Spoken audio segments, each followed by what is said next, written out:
รียนท่านวิทยากรผู้บริหารและผู้มีเกียรติทุกท่านทั้งที่อยู่ในระบบ Zoom เวบินาร์ตรงนี้นะคะแล้วก็ท่านที่รับชมผ่านทางไลฟ์ของ Facebook TIS Academy ค่ะ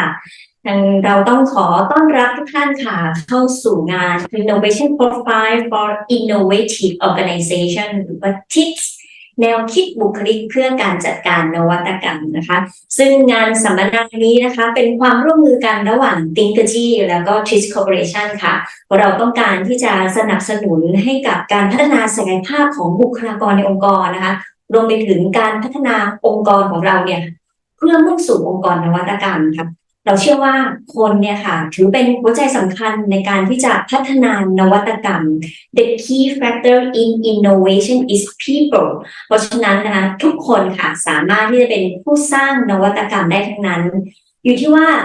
ตัวเราเองเรารู้หรือยังคะว่าเราถนัดเรื่องอะไรนะเราเก่งเรื่องอะไรและทีมงานของเราค่ะแต่ละท่านแต่ละคนที่เรามีอยู่เนี่ยมีความเชี่ยวชาญนะมีความโดดเด่นเรื่องอะไรถ้าเรารู้แน่ชัดแล้วค่ะสิ่งสำคัญคือเราสามารถที่จะนำเขามาทำบทบาทหน้าที่มาให้ความรับผิดชอบที่สอดคล้องกับศักยภาพของทีมงานแต่ละท่านนะคะอย่างแต่ท่านอาจจะได้ยินคำกล่าวของไอเบิร์ตไอน์สไตน์ที่บอกว่าทุกคนค่ะล้วนมีอัจฉริยภาพอยู่แล้วในตัวค่ะเพียงแต่ว่าถ้าคุณตัดสินปลาตัวหนึ่งนะคะด้วยความสามารถให้ปลาตัวนั้นไปปีนต้นไม้นะคะโดยปลาตัวนั้นเขาก็จะพยายามทั้งชีวิตนะคะโดยเชื่อว่าเขาไร้ความสามารถเกินเขาไม่สามารถที่จะปีนต้นไม้ได้ดีเหมือนกันค่ะถ้าวันนี้นะคะเราจะอยากจะให้ทุกท่านมารู้จักเครื่องมือหนึ่งเราเรียกว่าเป็น TIPS นะซึ่งเป็นเครื่องมือในการทดสอบแล้วก็ประเมินบุคลิกภาพในรูปแบบใหม่ที่ท่านยังไม่เคยเจอที่ไหนนะคะเครื่องมือนี้จะเหมาะกับองค์กรที่ต้องการที่จะขับเคลื่อนด้านนวัตกรรมนะให้มีประสิทธิภาพมากยิ่งขึ้นค่ะตอนนี้นะทีมงานของเราอำนวยความสะดวกนะคะเราจะมีเอกสารประกอบการบรรยายของวิทยากรตลอดทั้งงานรวมถึงเราจะมีเอกสารแนะนำตัว Tips นะคะให้ท่านได้รู้จักผ่านทางลิงก์นะคะที่แชทเรียบร้อยแล้วนะคะเดี๋ยวทีมงานท่านสามารถที่จะดาวน์โหลดเอกสารตัวนี้นะคะแล้วตอนนี้อยากจะให้ท่านช่วยดูชื่อไฟล์ที่เรียกว่า worksheet นะไฟล์นั้นจะเป็นลักษณะตามที่ท่านเห็นอยู่หน้าจอเนี้ยค่ะอยากให้ท่านปริ้นออกมาก่อนนะคะเดี๋ยวเราจะมาร่วมทำกิจกรรมร่วมกันในช่วงของ enlightening ค่ะแต่ถ้าท่านใดยังไม่สะดวกที่จะปริ้นไม่เป็นไรค่ะขอมีกระดาษ A4 แล้วก็มีดินสอหรือปากกาก็ได้นะคะเดี๋ยวเราจะมีกิจกรรมร่วมกันในช่วงของ enlightening ในโอกาสนี้ก็ต้องขอนำทุกท่านเข้าสู่ช่วงของ opening people of innovative organization องค์กรนวัตกรรมและการจัดการด้านบุคลากรนะคะต้องขอเรียนเชิญท่านผู้ช่วยกรรมการผู้จัดการ TIS Corporation ดร.สุรเดช จองวรรณศิริค่ะครับสวัสดีครับทุกท่านนะครับก็แน่นอนว่าวันนี้นะครับผู้ที่จะเข้าร่วมสัมมนาในวันนี้คงเป็นผู้บุคลากรและผู้บริหารนะครับที่มีความเกี่ยวข้องกับเรื่องของการพัฒนาองค์กรรวมถึงการพัฒนานวัตกรรมขององค์กรด้วยนะครับซึ่งถือว่าเป็นเรื่องที่สำคัญอย่างยิ่งกับองค์กรในปัจจุบันนะครับผมจะใช้เวลาสัก20 นาทีนะครับในการที่จะนำเสนอแนวคิดของการจัดการนวัตกรรมองค์กรก่อนที่จะเข้าสู่ช่วงการบรรยายพิเศษของดร. Detlef Reis นะครับซึ่งท่านก็เป็นผู้เชี่ยวชาญและก็เป็นผู้คิดค้นนะครับเรื่องของ Innovation Profile นะครับซึ่งมีความน่าสนใจมากนะครับทาง TIS เราก็ได้ร่วมมือกับทาง Thinkergy ในการที่นำเสนอเครื่องมือนี้ให้กับองค์กรหลายๆองค์กรนะครับในการจัดการองค์กรนวัตกรรมโดยเฉพาะการจัดการด้านบุคลากรซึ่งถือว่าเป็นส่วนสำคัญในการที่จะขับเคลื่อนนะครับนวัตกรรมขององค์กรของเรานะครับผมจะย้อนไปถึงนะครับถ้าดูตามสไลด์นะครับท่านคงเห็นว่าอันนี้เป็นสภาพของออฟฟิศสำนักงานนะครับที่ผมเชื่อว่าทุกคนก็คงผ่านช่วงเวลาดังกล่าวมานะครับเราจะเห็นถึงความเปลี่ยนแปลงในช่วงเวลาในยุคต่างๆนะครับย้อนกลับไปปี 1980 ยุค 80 นะครับก็แน่นอนว่าขณะนั้นอุปกรณ์สำนักงานยังเป็นเครื่องพิมพ์ดีดนะครับพอมายุค 90 เริ่มมีคอมพิวเตอร์นะครับเข้ามาแล้วนะครับพอยุคปี 2000 จะเห็นว่าบนโต๊ะทำงานก็จะเน้นประกอบไปด้วยเรื่องของตัวโน้ตPC นะครับเครื่องคอมพิวเตอร์ส่วนบุคคลแล้วก็อุปกรณ์ที่เป็นอุปกรณ์ IT ทั้งหลาย นะครับไม่ว่าปรินเตอร์ต่างๆก็จะเอ่อเรียกว่าเป็นอุปกรณ์สำคัญประจำโต๊ะทำงานเลยทีเดียวปี 2010 นะครับจะเห็นว่าเอ่อตัว PC ก็จะเปลี่ยนเป็นลักษณะของเครื่องแล็ปท็อปนะครับหรือเครื่องโน้ตบุ๊กนั่นเองนะครับแล้วก็จะมีจออีกจอหนึ่งที่ใช้เป็นจอขนาดใหญ่นะครับแล้วก็มีลักษณะที่ไม่ใช่เป็นมอนิเตอร์สมัยก่อนและที่เป็นอ้วนๆนะครับมันก็จะเป็นจอที่บางครึ่งเป็นจอ LCD นะครับแล้วก็พัฒนาต่อมาในปี 2020 ท่านคงเห็นว่ามันเริ่มมีลักษณะว่าคนหนึ่งเนี่ยอาจจะต้องดูหลายจอมากขึ้นนะครับเริ่มแสดงถึงเรื่องของการใช้ข้อมูลต่างๆนะครับแล้วก็การทำงานบนเครื่องมือที่เป็นอุปกรณ์คอมพิวเตอร์ตลอดนะครับอันนี้ก็เป็นภาพในช่วงที่ผ่านมานะครับหลังจากนี้ล่ะนะครับท่านคงเห็นตามภาพนะครับปี 2030อุปกรณ์เริ่มจะเป็นเรื่องของโมบายเรื่องของอุปกรณ์ที่สวมใส่นะครับไม่เป็นแล้วก็ใช้เรื่องของ VR AR เข้ามาช่วยนะครับแล้วก็ในสภาพที่ทำงานก็ส่วนใหญ่ก็เป็นอุปกรณ์คอมพิวเตอร์แล้วก็จอก็มีเรื่องต่างๆนะครับปี 2040ก็ไปนะครับก็ลักษณะก็ยังคงใช้คอมพิวเตอร์ต่อเนื่องนะครับปี 2050นะครับในช่วงปี2030 ถึง 2050ท่านสังเกตเห็นไหมครับว่ามันมีอะไรที่มันเปลี่ยนแปลงไปนะครับถ้าดูดีๆก็คือจำนวนคนนั่นเองท่านจะเห็นไหมครับจากยุคอดีตจนถึงยุคปีในอนาคตอีกสัก20 ปีเท่านั้นเองคนเป็นส่วนประกอบของอุปกรณ์นะครับอุปกรณ์ไม่ใช่เป็นการเป็นส่วนหนึ่งของการทำงานของคนแล้วนะครับแต่ก็ยังมีคนอยู่นะครับคำถามที่น่าสนใจก็คือว่าแล้วคนแบบไหนล่ะที่ยังคงจำเป็นอยู่ในองค์กรแห่งอนาคตนะครับอ่ามันมีรีพอร์ตหนึ่งนะครับซึ่งน่าสนใจทีเดียวนะครับเป็นรีพอร์ตที่ออกมาเมื่อปีที่แล้วเป็นรีพอร์ตของWEF หรือ The World Economic Forum นะครับที่เขาทำรีเสิร์ชเรื่องนี้ออกมานะครับชื่อรีพอร์ตว่าตัวFuture of Jobs Report 2023นะครับซึ่งตารางตัวแผนภาพตัวกราฟที่ผมนำมาให้เห็นนะครับ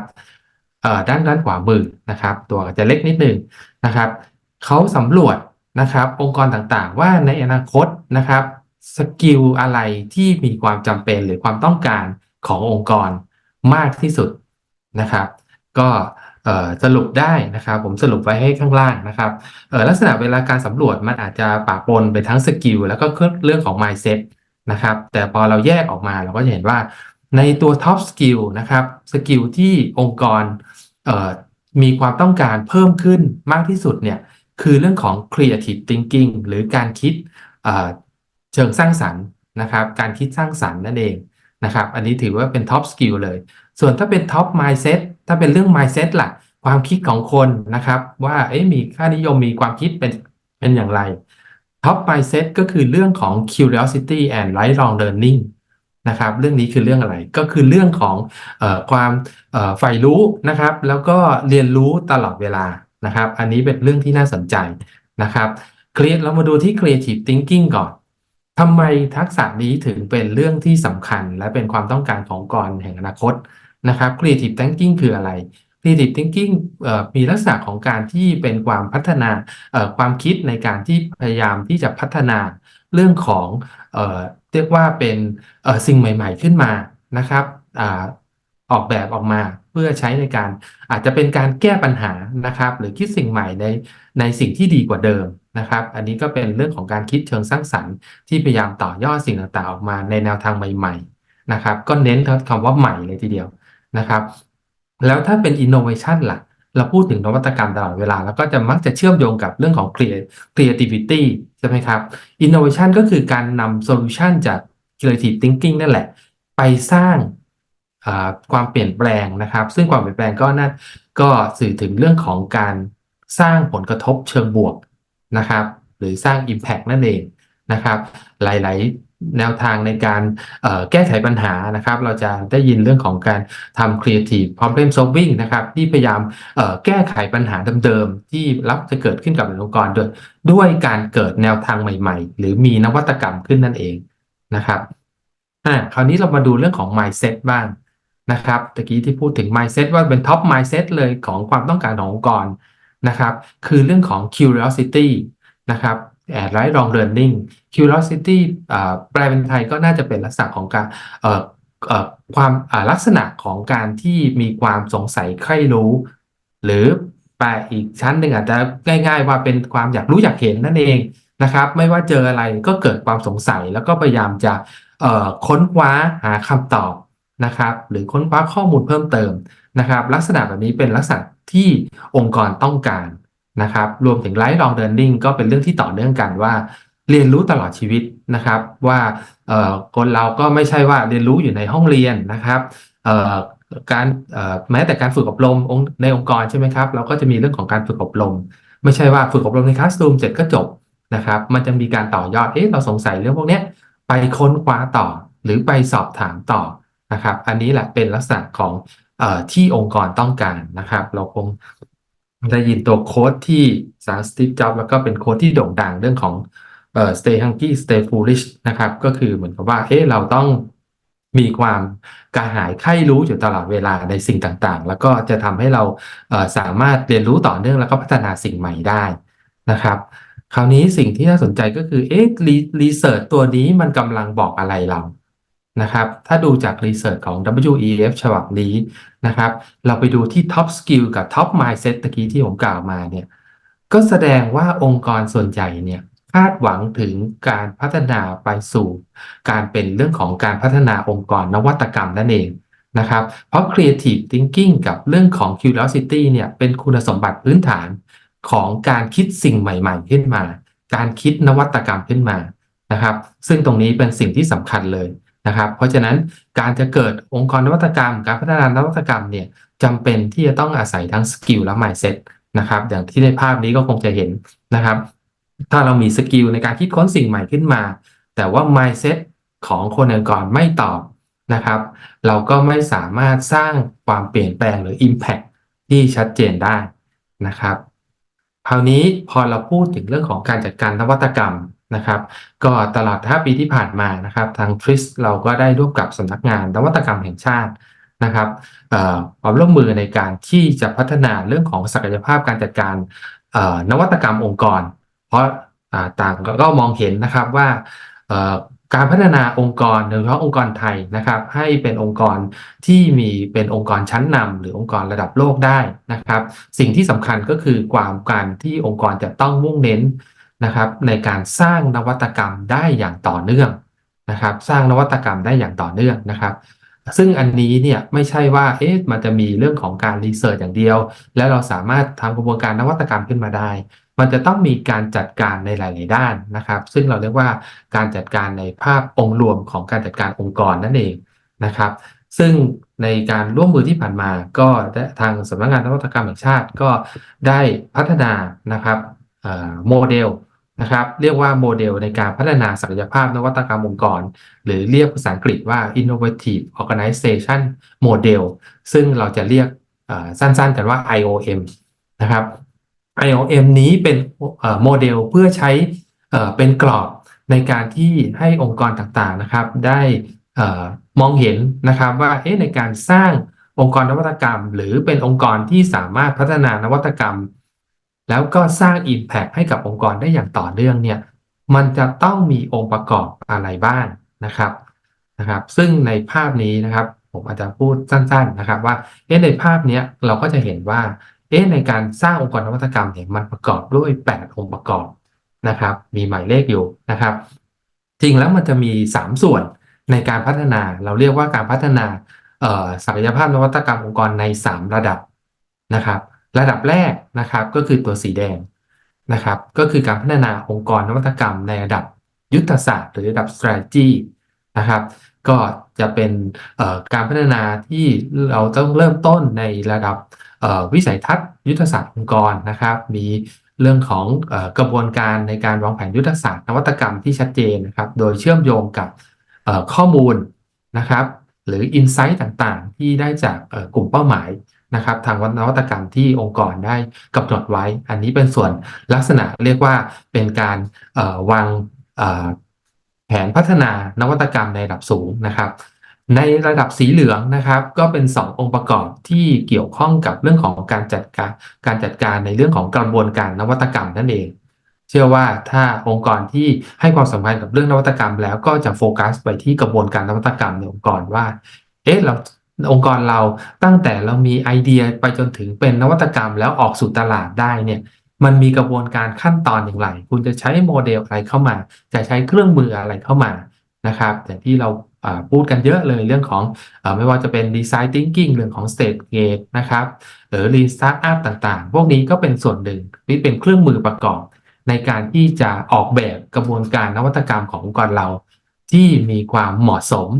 นะครับเหมาะสมกับองค์กรของท่านเองแต่ละองค์กรก็มีบริบทแตกต่างกันนะครับแล้วก็มีข้อจำกัดมีเรื่องของดีไซน์ที่แตกต่างกันเพราะฉะนั้นการออกแบบกระบวนการนวัตกรรมถือว่า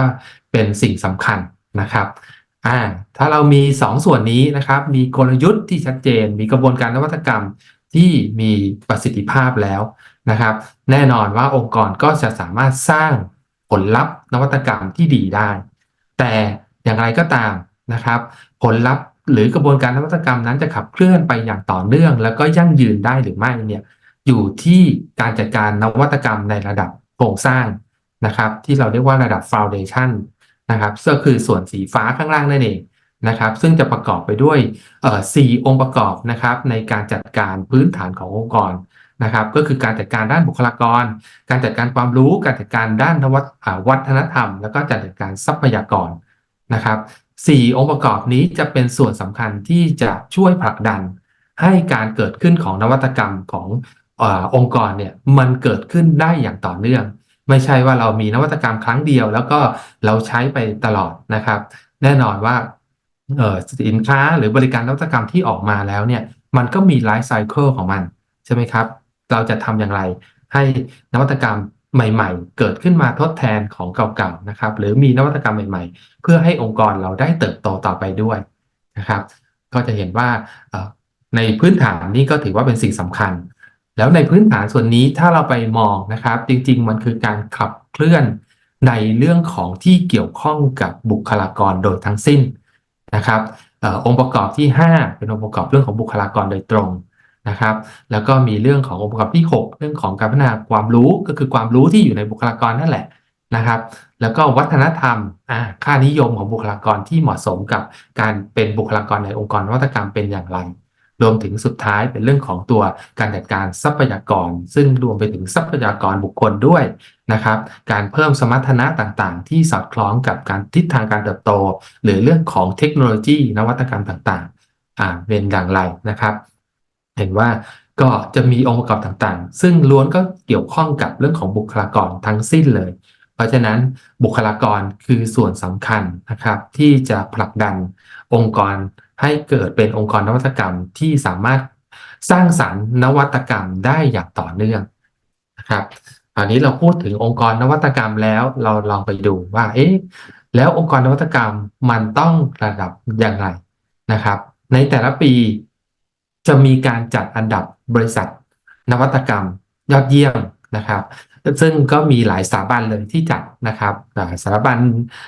นี้นะครับก็คือตัว Boston Consulting Group นะครับหรือ BCG นั่นเองนะครับทุกปีเขาจะมีการประกาศ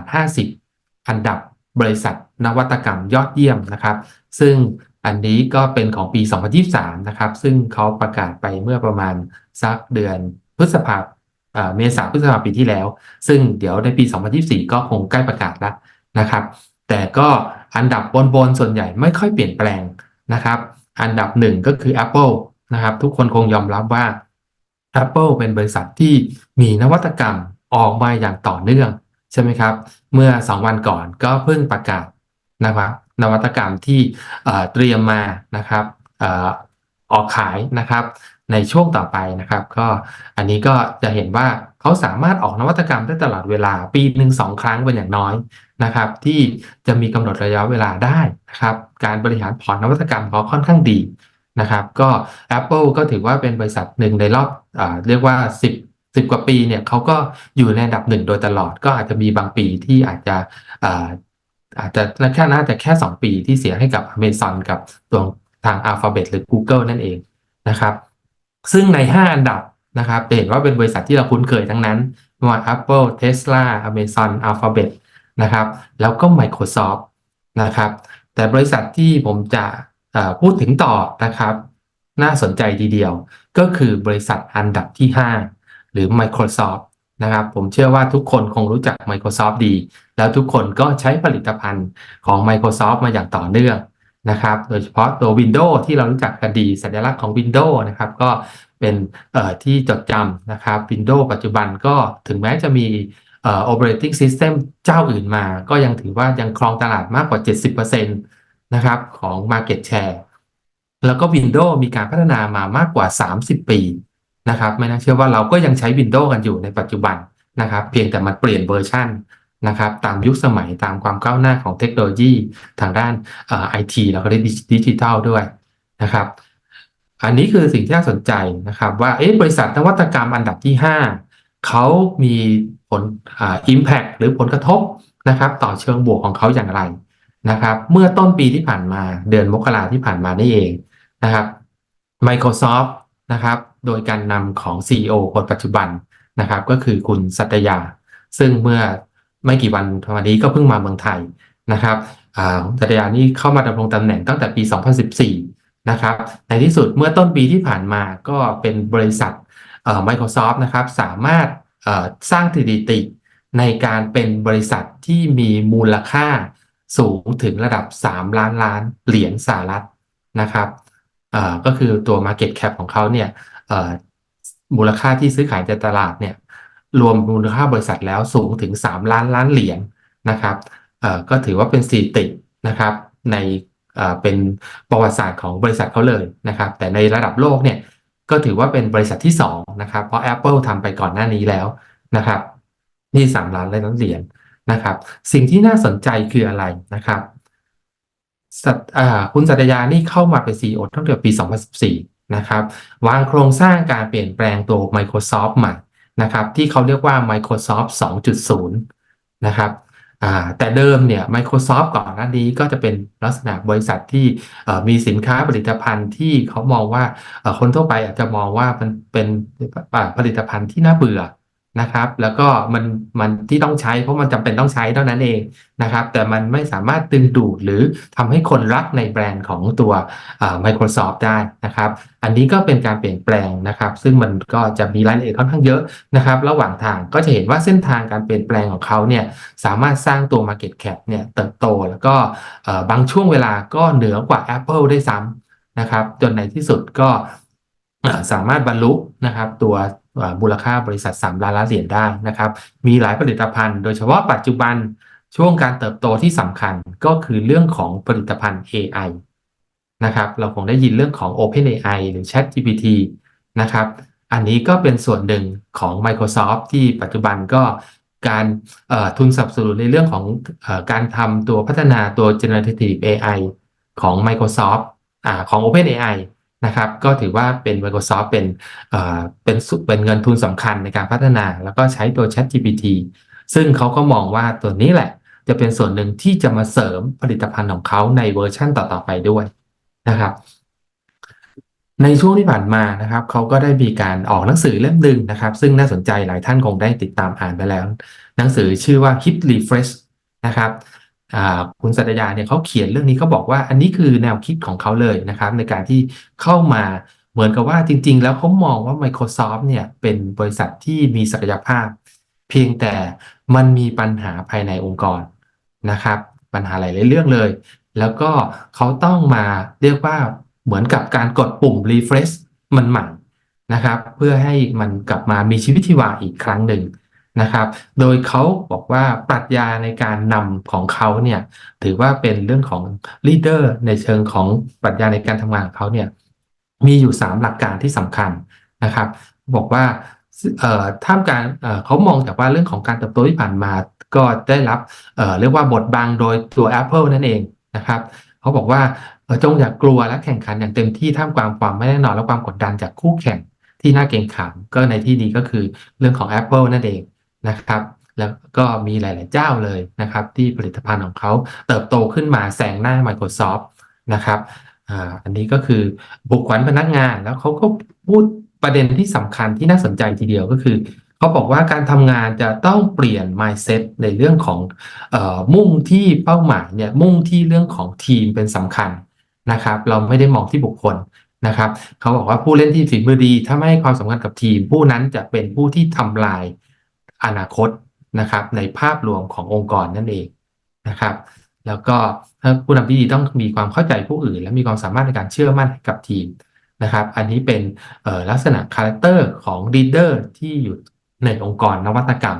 นะครับคราวนี้กลับมาที่โมเดล IOM ของเรานะครับในเชิงโมเดลที่ทางสำนักงานนวัตกรรมแห่งชาติกำหนดเนี่ย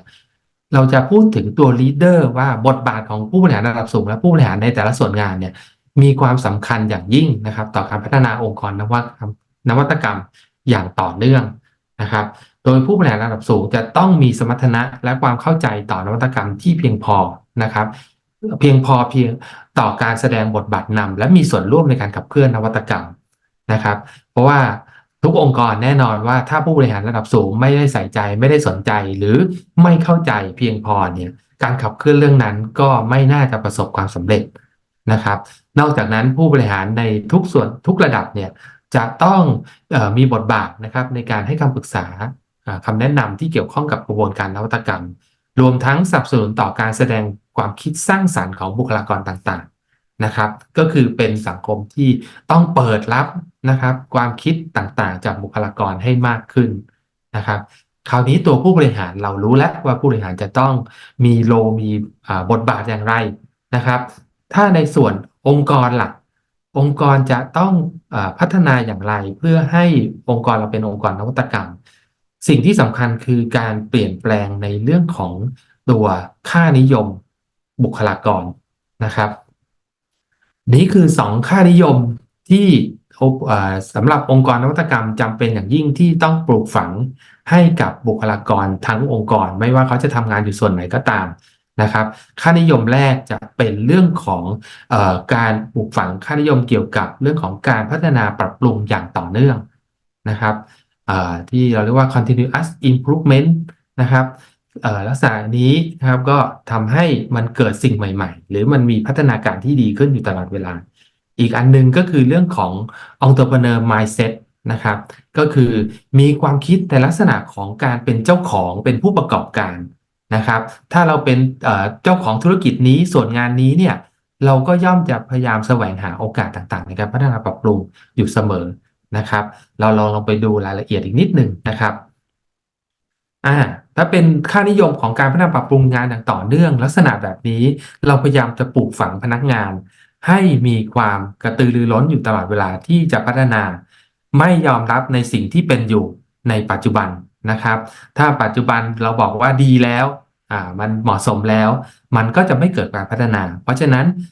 สิ่งที่ต้องคิดก็คือว่าสิ่งที่เป็นปัจจุบันมันดีขึ้นได้กว่านี้หรือเปล่าหรือมันยังมีมุมไหนที่มันจะพัฒนาขึ้นได้แล้วก็เกิดประโยชน์ต่อองค์กรมากขึ้นนะครับซึ่งความเชื่อตรงนี้เนี่ยสิ่งที่ต้องปลูกฝังมันจะช่วยสร้างนะครับในเรื่องของความสงสัยใคร่รู้ต่างๆนะครับการค้นคว้าหาข้อมูลกล้าทดลองหาวิธีการเพิ่มประสิทธิภาพและคุณภาพงานอย่างต่อเนื่อง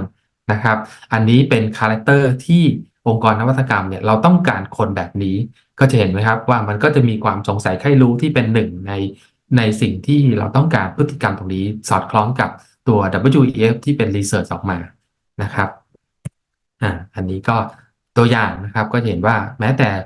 ซอสตัว Cat Shop นะครับของตัวบริษัทไฮซึ่งเป็นบริษัทเก่าแก่ทีเดียวเขาก็ยังพูดถึงว่าในเรื่องของการพัฒนาผลิตภัณฑ์ของเขาเนี่ย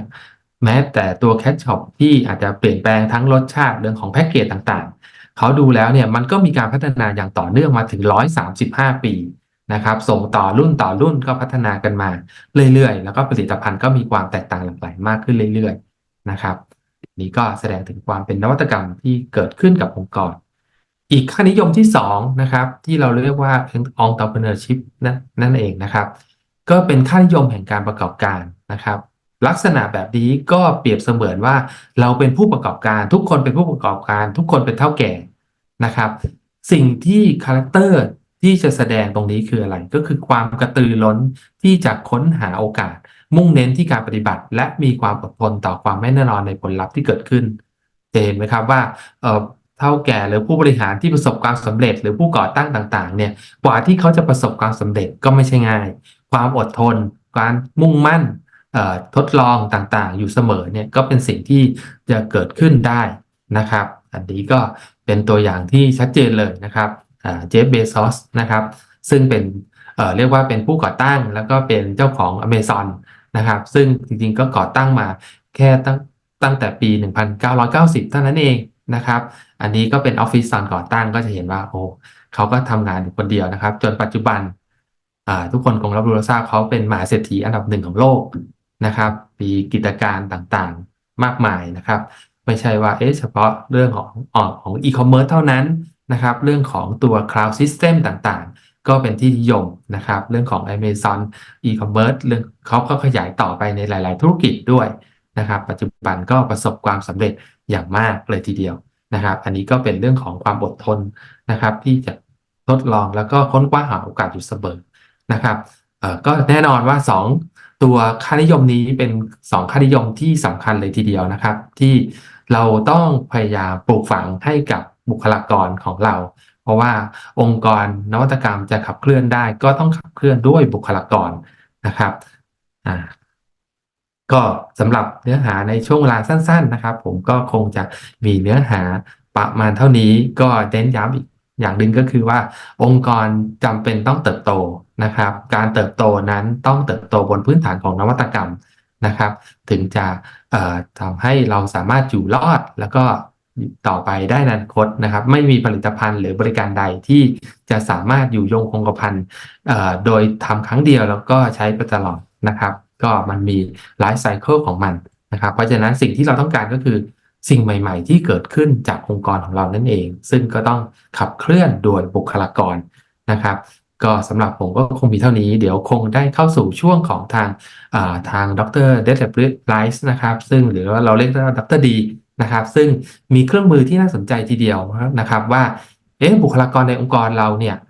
มันมีคาแรคเตอร์หรือมันมีลักษณะแนวความคิดแนวทางการทำงานอย่างไรนะครับแล้วเราจะเบลนของเขาบุคลากรเหล่านั้นเนี่ยให้สร้างสรรค์นวัตกรรมในภาพรวมของบริษัทเราหรือองค์กรเราได้อย่างไรนะครับก็เป็นแนวคิดที่น่าสนใจทีเดียวนะครับสำหรับเซสชันผมก็คงขออนุญาตใช้เวลาเพียงเท่านี้นะครับก็ขอส่งต่อให้ทางทีมงานเลยครับขอบคุณค่ะขอบคุณทางจองวรรณศิรินะคะก็อย่างที่ทางดรแจ้งให้ทราบค่ะเราได้ทำงานร่วมกับทางสำนักงานนวัตกรรมแห่งชาติมาอย่างยาวนานหลายๆปีแล้วนะคะซึ่งเรามีกิจกรรมต่างๆหลากหลายไม่ว่าจะเป็นหลักสูตรในเรื่องของinnovation นะคะเรามีหลักสูตรเกี่ยวกับinnovation management professional นะคะซึ่งเป็นหลักสูตรภายใต้เนื้อหาเกี่ยวกับ IOM ล้วนๆเลยนะคะก็ปีที่แล้วเราก็จัด innovation management professional ไปอย่างล่าสุดนะคะเราก็จัดหลักสูตร corporate นะคะ innovation system ซึ่งหลักสูตรนี้เป็นหลักสูตรที่เน้นย้ำจริงนะในการที่จะองค์กรอยากจะสร้างระบบนวัตกรรมในองค์กรเนี่ยจะต้องทำยังไงมีองค์ประกอบอะไรบ้างนะคะซึ่งเราได้จัดที่ผ่านมานี้เองนะคะก็สำหรับองค์กรไหนที่สนใจนะคะอยากจะพัฒนาบุคลากรหรือว่าอยากจะพัฒนาองค์กรนะคะเพื่อเข้าสู่องค์กรนวัตกรรมก็สามารถที่จะติดตามข้อมูลข่าวสารของ TRIS Corporation ได้ค่ะก็ลำดับต่อไปนะคะจะเป็นช่วงของ Enlightening นะซึ่ง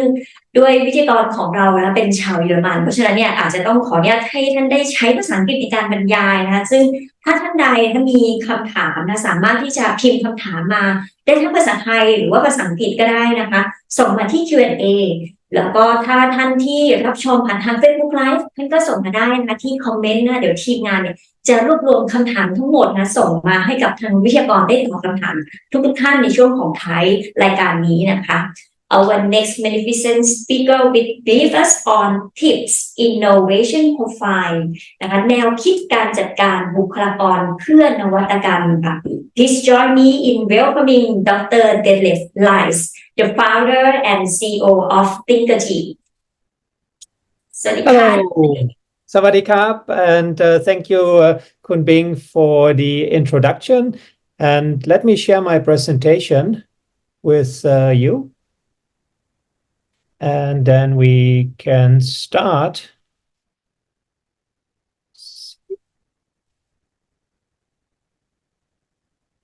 So a very warm welcome to all of you. And as Dr. Suradet and Kun Bing mentioned, today I want to talk with you about how a comparatively new profiling method for innovation can help you to better manage the people side of innovation. Yeah, so I titled my presentation Profiling the Talents Who Drive the Digital Innovation Economy. Yeah. And in order to start, I want to kick off with a new book that was written, a relatively new book that was written by Peter H. Diamandis, who is the co-founder of Singularity University in Silicon Valley. And he is somebody who meets all the big business leaders who are based there. And he wrote a book, The Future is Faster Than You Think, that was published in 2020. And in 2020, he was saying that in the next 10 years, we are going to reinvent industry. Let me just move I need to just give me a second, just minimize my screen. In the next 10 years, we're going to reinvent every industry on this planet. But the change is one that is of benefit for the masses, for all the population, whether it's in longevity or food or banking. Yeah. So again, we are going to reinvent every industry on this planet in the next 10 years. And then 2 years ago, shortly before the launch of ChatGPT, he said, in the next 4 years, we will witness 100 years of technological change, which means that since the launch of generative AI tools, in 1 year, there will be as much change happening as in 25 years before. So we are in an age of radical exponential change, and this is nothing new. Some more changes have been there in the past. We had already 5 waves of technological change in the past. The last wave was the so-called 5th waves of leading-edge technological change that was driven by information technology, communication technology, and the internet. And this wave came to the end roundabout in 2020. So many of the big tech companies have then begun to let go of people in the last 2 years. Yeah? And now we have a new wave that will be driven by digitalization, clean technologies, and human-centered technologies. Yeah, and here you see some of these technologies that are already everybody is talking about, like generative AI, generative artificial intelligence, or machine learning, big data, robots and drones in the digital tech space. But there are also a lot of changes in what I call clean technologies, which is everything related to cleaner forms of energy, cleaner forms of transportation, cleaner forms of production. So in Thailand, this is basically captured by the sustainability economy and the sustainability movement. Yeah? And that will be another big driver. And the third driver will be human-centered technologies, things like biotechnology, genomics, but also then personalized medicine, maybe personalized nutrition, and so on. Yeah. So 3 spaces that will drive this next wave of change: digital technologies, clean technologies, and human-centered technologies. Yeah. And again, this wave will be very fast, and will be very disruptive, which means that established organizations really need to change what they're doing, need to maybe reinvent themselves, and we will talk about this. And of course, this means also that not only the organizations need to change, but also the people who work in these organizations. Yeah, and that's something which also concerns many leading think tanks at the moment. So, for example, the World Economic Forum, they regularly produce reports on the future of jobs. Yeah, and in their last report, they basically said that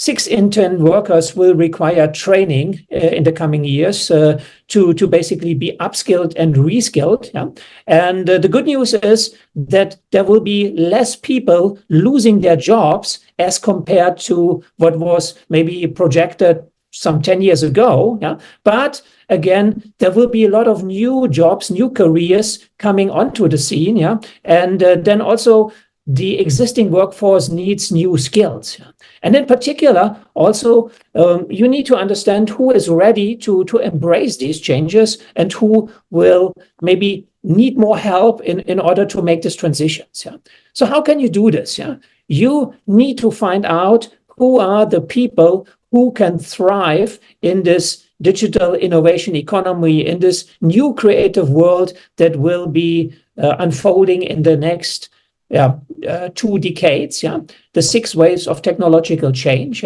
And if we look, what kind of people do we really need? We need people, as Dr. Suradet said, who have an entrepreneurial mindset. So these are people who are agile, who are creative, who are focusing also on human needs, who have a focus on the users, and maybe who have also some digital capabilities, because digital technologies will be a key driver.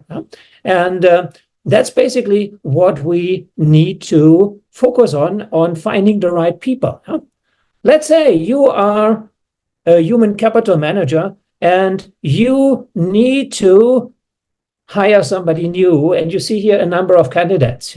So who of these people that you see here is somebody you would say is a creative person?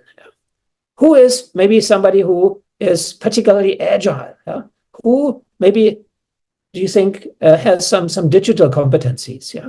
So of course, some people might say, hey, I think this person here in the middle with a red tie, he looks dynamic, he looks agile. Or maybe the lady with a orange t-shirt, she looks creative. Or maybe this person on the second to the right who has this blue tie, he looks like a digital person. But do we really know whether somebody is creative? Do we know who is agile? Do we know who is a digital person? The answer is, of course, not. If we look at people, we may be biased, we may fall prey to stereotyping them, and we may end up with selecting the wrong people. So what is the best way to help us make better decisions when we bring in people, and when we also want to find out how to better use the people that we have already on board? The answer is we need to use personal assessment tools, cognitive profiling methods, to try to get a better understanding of what is going on in the heads of different people. And that's basically where profiling tools, personal assessment tools come into play. And of course, there are many, many well-established tools out there. For example, many of you probably have come across or maybe even use Myers-Briggs Type Indicator, MBTI, which profiles people into 16 different types based on 4 profiling dimensions, 4 preferences. And that's a tool which is already 70 years old, and maybe has done good service in the past, but in this current age, from my point of view, it's a bit dated, and it has also some problems. There's another tool that is more cognitively, Herman's Brain Dominance Instruments, very well established, also HBDI, which tries to use brain theories to profile people into 4 different types. Some other tools that are out there. Wealth Dynamics is a tool that is more inclined towards identifying different entrepreneurship types. Insights Discovery is using different colors to profile people. And these 2 tools are essentially variations of MBTI. So they are using less dimensions, but it's essentially a simplification of Myers-Briggs Type Indicator. We have DISC, which is a very popular method also in some parts of the world, particularly in North America, where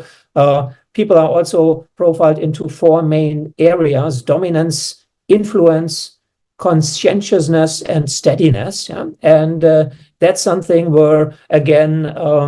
then also different people are used in different roles and can bring this out in their strengths in different ways. The Enneagram is a very old also and kind of mysterious tool that is favored by some people and has this very interesting profiling map that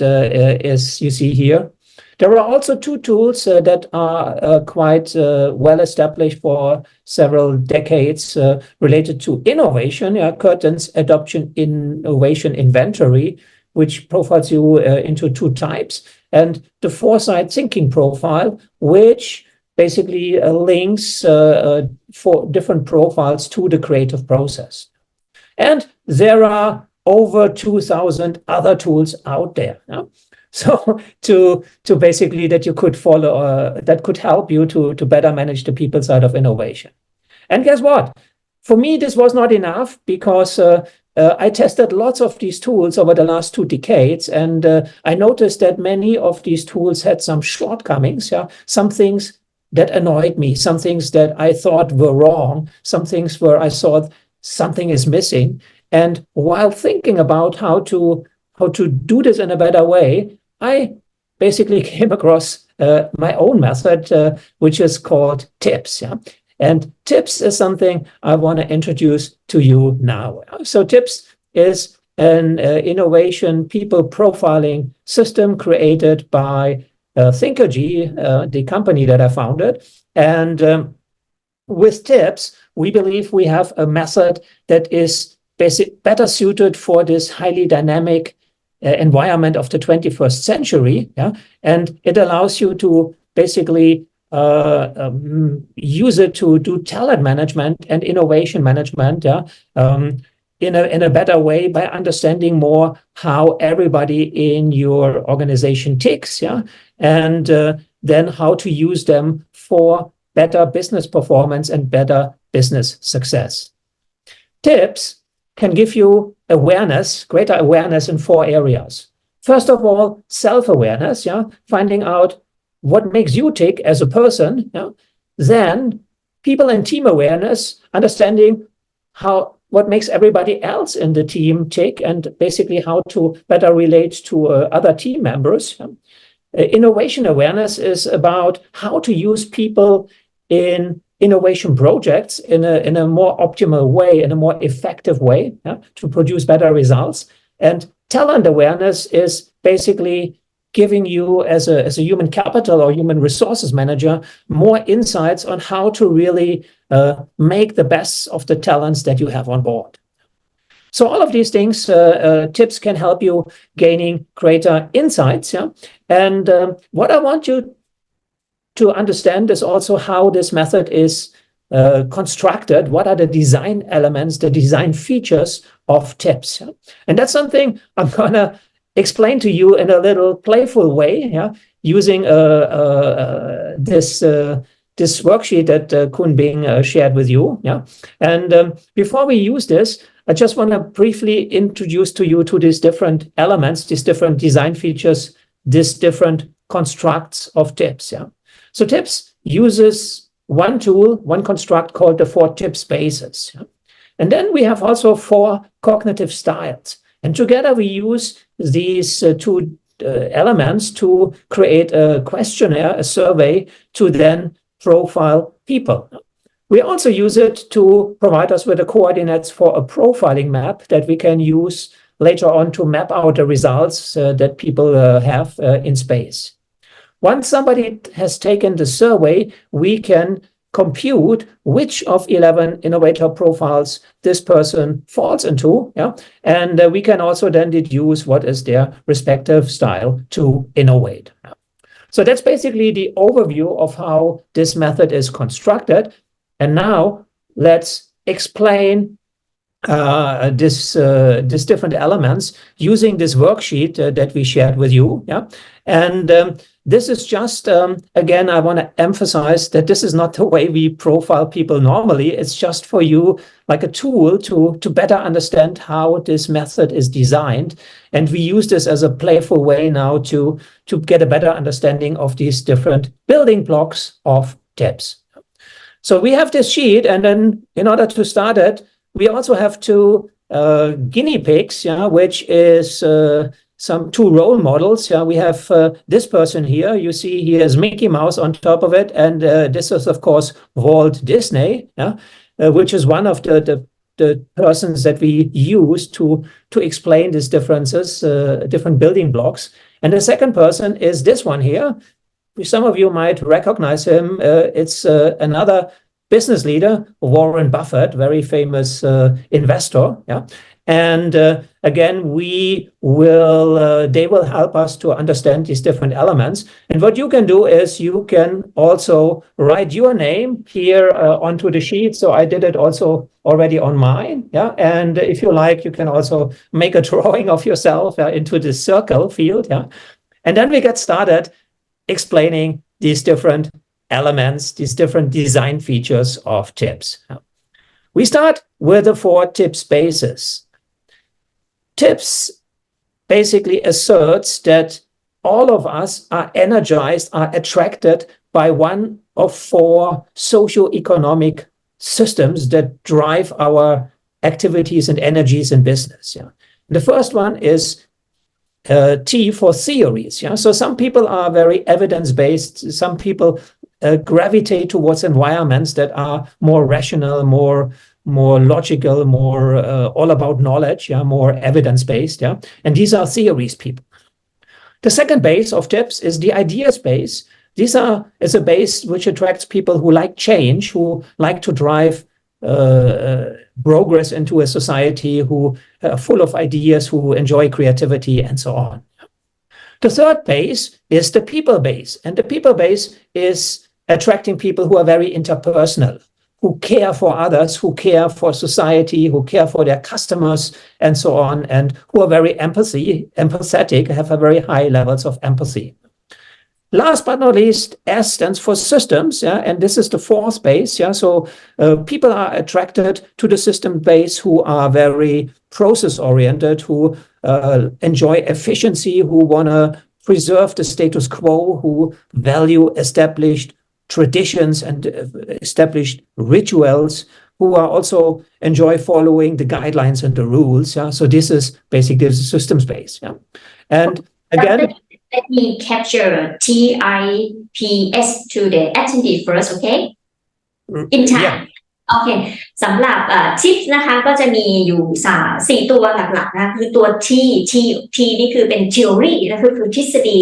ก็จะพูดถึงถ้าคนที่จะชอบวิจัยวิเคราะห์นะดูเรื่องราวดูหนังสือดูเอกสารอะไรต่างๆที่จะต้องมีหลักฐานมีงานวิจัยมารองรับนะจะเป็นตัว T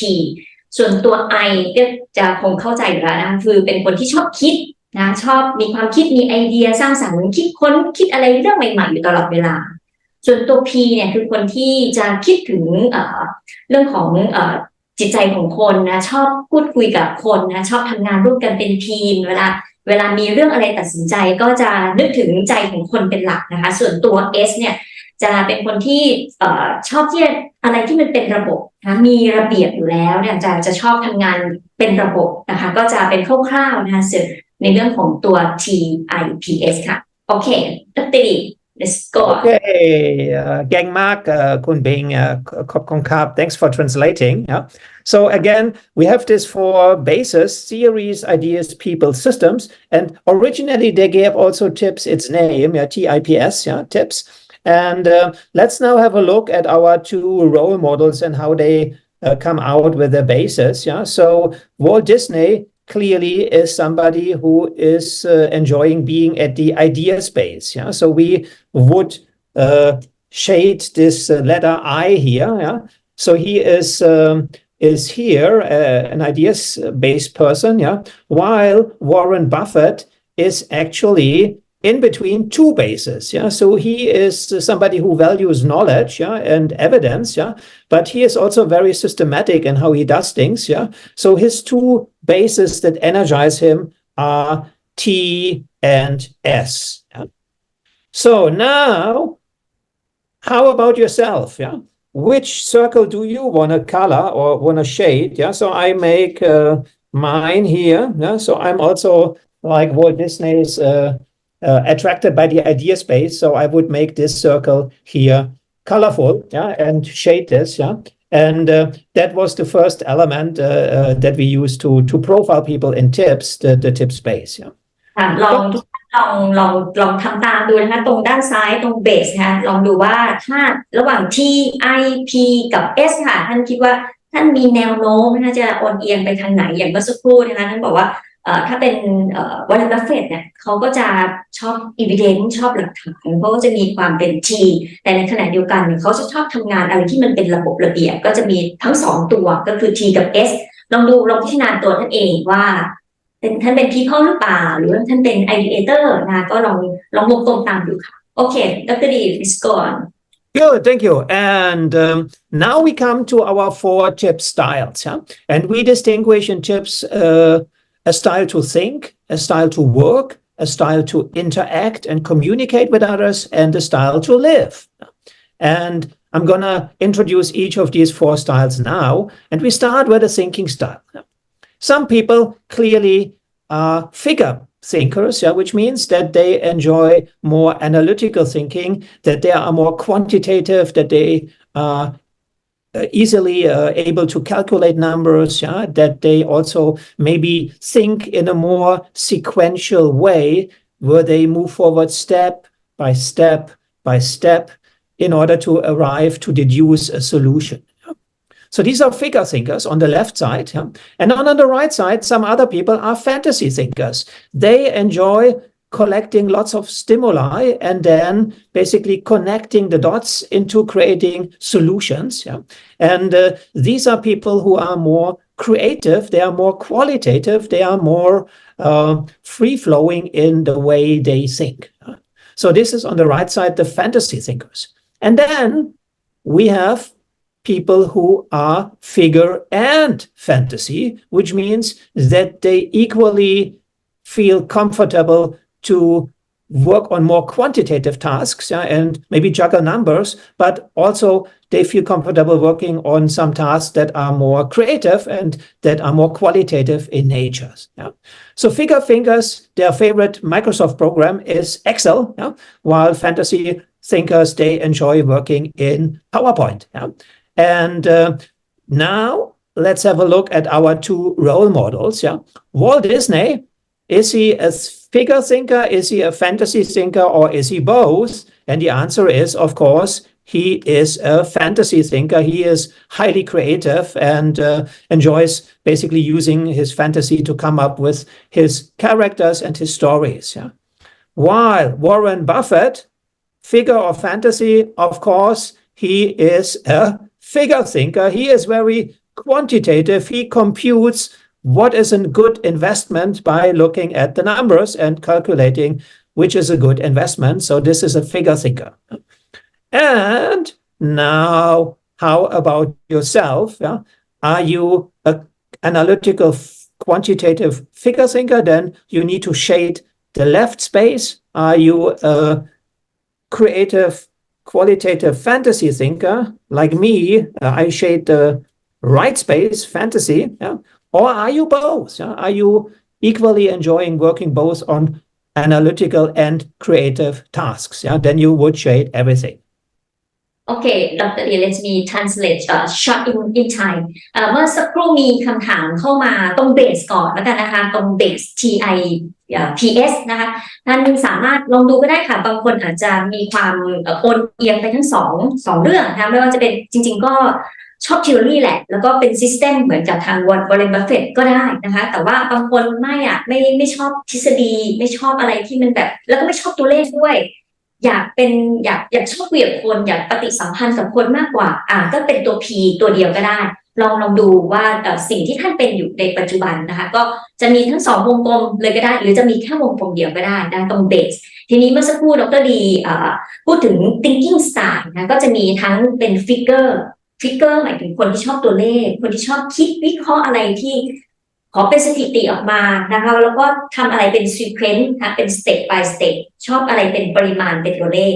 Excel นี่จะถนัดมากแต่อีกด้านหนึ่งจะเป็นคนที่จะค่อนข้างคิด creative จะคิดอะไรไปเรื่อยๆนะคะแล้วก็คิดแล้วคิดอีกคิดใหม่ประมาณนี้ค่ะแล้วก็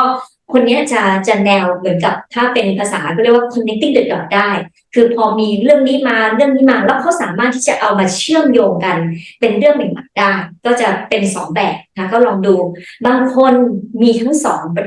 งด้านซึ่งอยู่กึ่งกลางนะคะลองดูว่าท่านเป็นแบบนั้นไหมท่านชอบตัวเลขก็ชอบแหละแต่บางทีท่านก็ชอบดูเรื่องของคุณภาพด้วยค่ะก็อาจจะเป็นทั้งสองอย่าง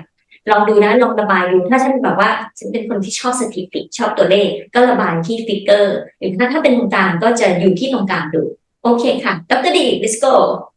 Yes, we move on to the second style. Thank you, Kun Bing. The work style, yeah, and this looks basically what type of work do you enjoy doing, yeah? And we have first brain workers who are people who enjoy working on more conceptual projects. Yeah? These are projects that typically take a little bit more of time, yeah, maybe a couple of days, maybe a couple of weeks, yeah, sometimes maybe even a few months, yeah. And every day they can enjoy working for several hours on making progress on this big conceptual projects, yeah. So you could say brain workers are people who are more strategic. They are working with their heads in the clouds. Yeah, sometimes they are a bit absent-minded, yeah, and because they concentrate so much on solving this abstract conceptual problems also related to these big projects. Yeah. Then on the other hand, we have brawn workers, yeah, who are, as you see here, firmly with both of their feet on the ground, yeah, and they enjoy more working on operational tasks. Yeah? So they have every day typically a to-do list with many tasks and maybe many meetings, yeah, that they have to attend, yeah, and then they get things done, yeah, and produce tangible results. Yeah? So they are basically more aware and very perceptive about what is going on in their environment, observing and monitoring the environment with all of their senses, and again, getting very hands-on also in the style that they prefer to work. Finally, we have people who are brain and brawn, which means they are okay working on more conceptual projects, but they also equally enjoy working on getting some concrete operational tasks done. Yeah? So they are in between brain and brawn. Yeah? And this was the work style.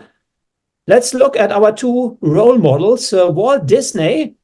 his work style, clearly he is an abstract conceptual brain worker who has his head up high in the clouds. Yeah? He enjoys working on projects that take a little bit longer. Yeah? So creating an animated movie is something that takes 1 year to do. Yeah? And that's something, again, every day he makes progress on the storyline. Yeah? While Warren Buffett, he is a case of brain and brawn. Yeah? So he is, when he looks in investing in a company, he reads in the financial report the strategy section to understand what the company wants to do strategically. But then he also looks into the details of the financial sections and maybe even looks at the footnotes, yeah, to see how the company is doing their books. Yeah? So it's a case of both big picture and small picture of brain and brawn. Yeah? And now the question is, how about you? Are you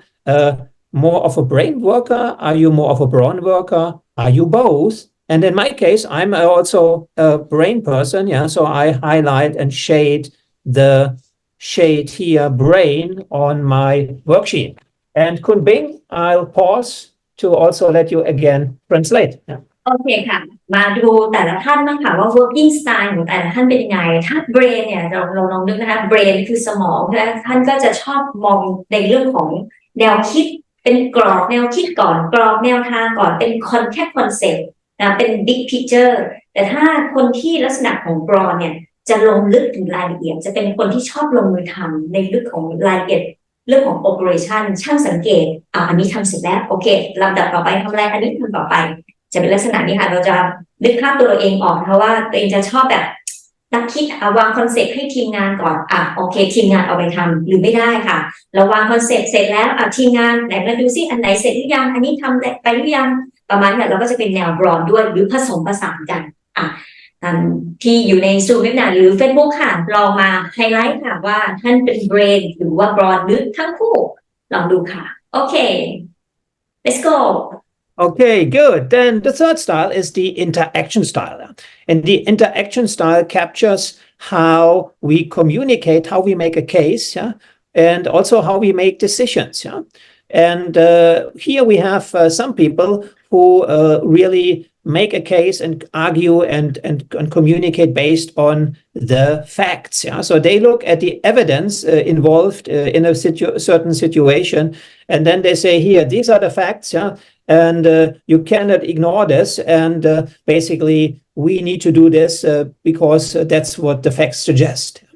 So these are fact people, yeah? And then we have also, on the other hand, some people who are all about feeling, yeah? And they may also consider the evidence, but they also say, okay, what does it actually mean for people who are involved here? Yeah? And how do I feel about this whole thing? Yeah. And basically, they also share these feelings and these considerations in their communication with others, and they also use it to factor it in when they make a decision. So these are feeling people. And then we have people who are fact and feeling, which means that they take a look at the facts. Yeah? At the same time, they also consider what does it mean for other people involved, and how do I feel about this whole thing? Yeah? And then they basically factor this into their communication and to their decisions.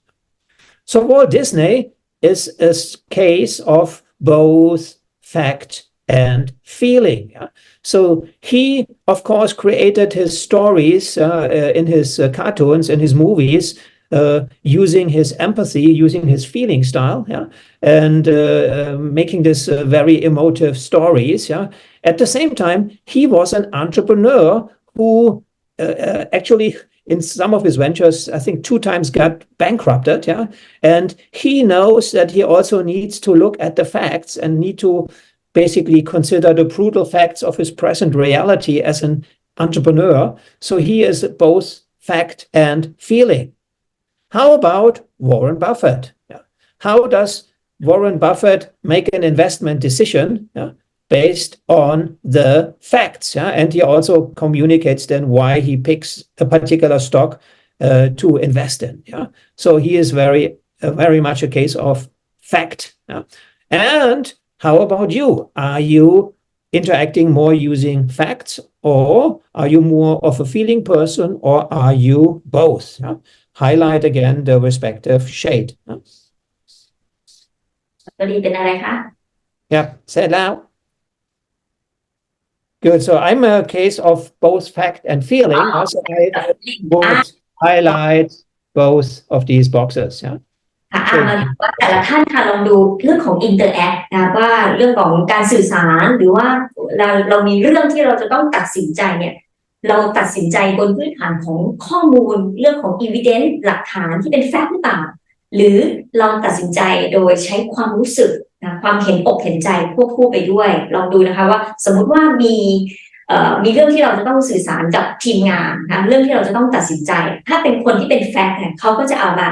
ดูนะทีมงานเนี่ยตัวเลขเราเป็นแบบนี้แบบนี้แบบนี้ต่อไปเราจะต้องทำยังไงแต่ถ้าสมมุติว่าเป็นคนที่เป็น feeling เขาจะรู้สึกว่าช่วงเนี้ยพี่รู้สึกกังวลจังเลยพี่รู้สึกไม่ค่อยสบายใจ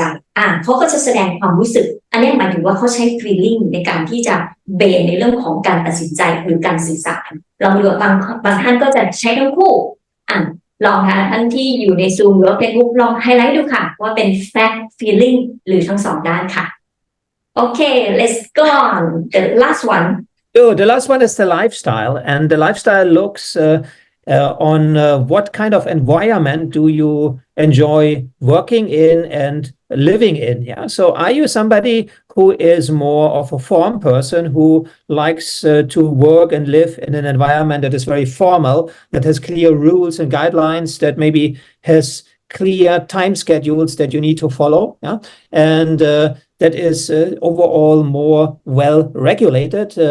that basically would be form, yeah? Or are you somebody who enjoys to freely go with the flow of life and basically enjoy living in a more unregulated environment that gives you greater degrees of freedom, maybe also has higher degrees of risks, but you enjoy basically being more in this kind of freestyle space, work environment and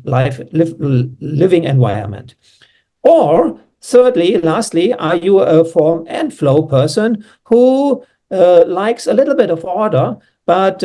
not too much that it stifles you too much and suffocates you? And that would be a case of form and flow. Now, let's look at our two role models. Walt Disney, again, is a case clearly of a flow person who enjoys great degrees of freedom and to really create also new things, who enjoys new things happening in his life. He is all about flow. While Warren Buffett is clearly a case of form. So he is very formal, and also his life is very habitual. It's always following the same schedule when he starts working. And of course, also he created all his investment rules in a very formal style. So that's basically Warren Buffett and Walt Disney. And now the question is again, how do you come out here? Are you more of a form person who is more formal? Are you more of a flow person who enjoys greater degrees of freedom? Or are you a little bit of both form and flow? Highlight the respective shape in your sheet. So I highlight the upper right triangle. I am a form person. And now, Kun Bing, maybe you can just again explain. โอเคค่ะมาดูไลฟ์สไตล์ในการใช้ชีวิตนะคะก็มีคำว่าฟอร์มรู้อย่างว่าอย่างอะไรที่มันมีระบบมีระเบียบมีสเกดูลนะวางแผนคนที่มีวางแผนว่าเช้านี้ค่ะวันนี้ทั้งวันเนี่ยเราจะทำงานอะไร1 2 3 4 5เนี่ยจะเป็นลักษณะของฟอร์มมีตารางชัดเจนแล้วก็เป็นคนที่ต้องต่อเวลาค่ะบอก10 นาทีก็คือต้อง10 นาทีนะอะไรประมาณนี้สำหรับโฟลว์ค่ะเป็นคนที่ยังไม่ชอบคืออยากไปเจอข้างหน้าเลยดีกว่าอย่างบางคนที่ไปเดินทางใช่ไหมคะก็จะไม่ได้วางแผนอะไรค่ะจะไปทานร้านอาหารที่ไหนจะไปเที่ยวที่ไหนหรือจะไปพักที่ไหนไม่วางแผนเราไปลุยกันข้างหน้าหรือแม้กระทั่งในการทำงานก็แล้วแต่นะคะก็จะชอบอิสระจะไม่ต้องมาบอกว่าต้องทำอะไร1 2 3ประมาณนี้หรือบางท่านก็ไม่ถ้าเป็นเรื่องงานนะเราขอความเป๊ะดีกว่าเพื่อความปลอดภัยแต่ถ้าเป็นเรื่องเที่ยวก็จะเป็นอีกแบบหนึ่งเราชอบแบบฟรีสไตล์ก็จะเป็นทั้ง2อย่างนั้นลองดูค่ะว่าตัวเองมีความซีเคียวหรือว่ามีความคอมฟอร์ตในเรื่องไหนมากกว่าระหว่างฟอร์มหรือว่าโฟลว์ค่ะโอเคดร.ดี Good. So that's basically how this 4 tip styles and the 4 tip bases work. And we use the 4 tip spaces and the 4 tip styles to basically then have questions that are in our profiling survey. So we have overall 60 questions that people have to answer. And then once they have answered this, they basically we can compute what is their innovator profile. So again, we use this digital survey to profile people. We don't use this sheet that you're now using. That's just a gimmick that we use to explain the concept now here. And the 4 tip spaces and the 4 tip styles, we also, this is an example of how the survey looks like. So, and for time reasons, we move on. We also use the 4 tip spaces and the 4 tip styles to profile and to span the tips profiling maps, where we have the 4 bases being the outer pillars that span the map, and then we have the 4 tip styles that provide the grid, where basically people later on position themselves. And if we do trainings, we also have this map on the floor in the room, to basically work with this space, because it helps you really to understand very well what are the differences in the people that are working for you. So once we have the profiling results, once somebody has completed the survey, we can then compute which of 11 innovator profiles this particular person falls into. Yeah, and we have 4 profiles that sit at the basis of tips, which is the theorist, the ideator, the partner, and the systematizer. Then we have 6 profiles that are in between 2 bases: the conceptualizer, a promoter, an organizer, a technocrat, a coach, and an experimenter. And we have 1 profile that sits in the middle, which is an all-rounder. Yeah? And you could say, depending on the country, 1 in 8, 1 in 10 people is an all-rounder. Yeah? And many of the other profiling systems, like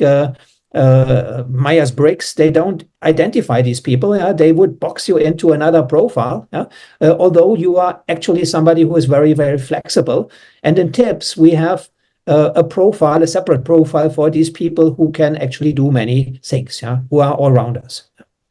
So let's have a look now at how we can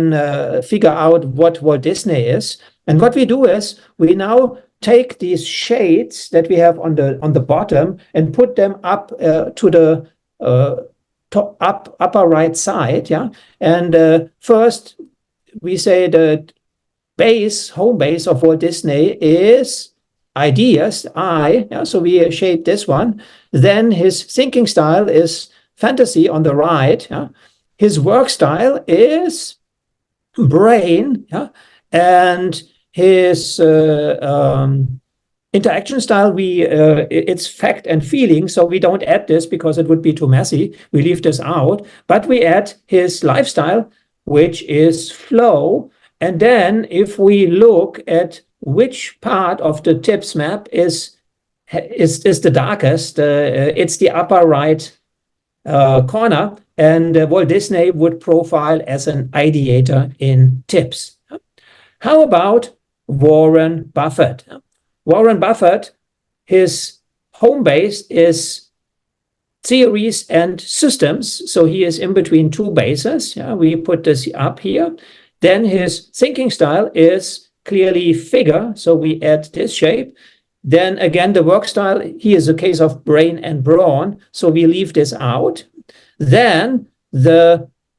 interaction style of Warren Buffett is fact. So he is somebody who argues based on the facts. Yeah? And then his lifestyle is form. Yeah? And again, if we look which areas of the map are darkest, then we see it's in the middle on the left side. Yeah, and this means he is a technocrat. He would profile as a technocrat. Yeah?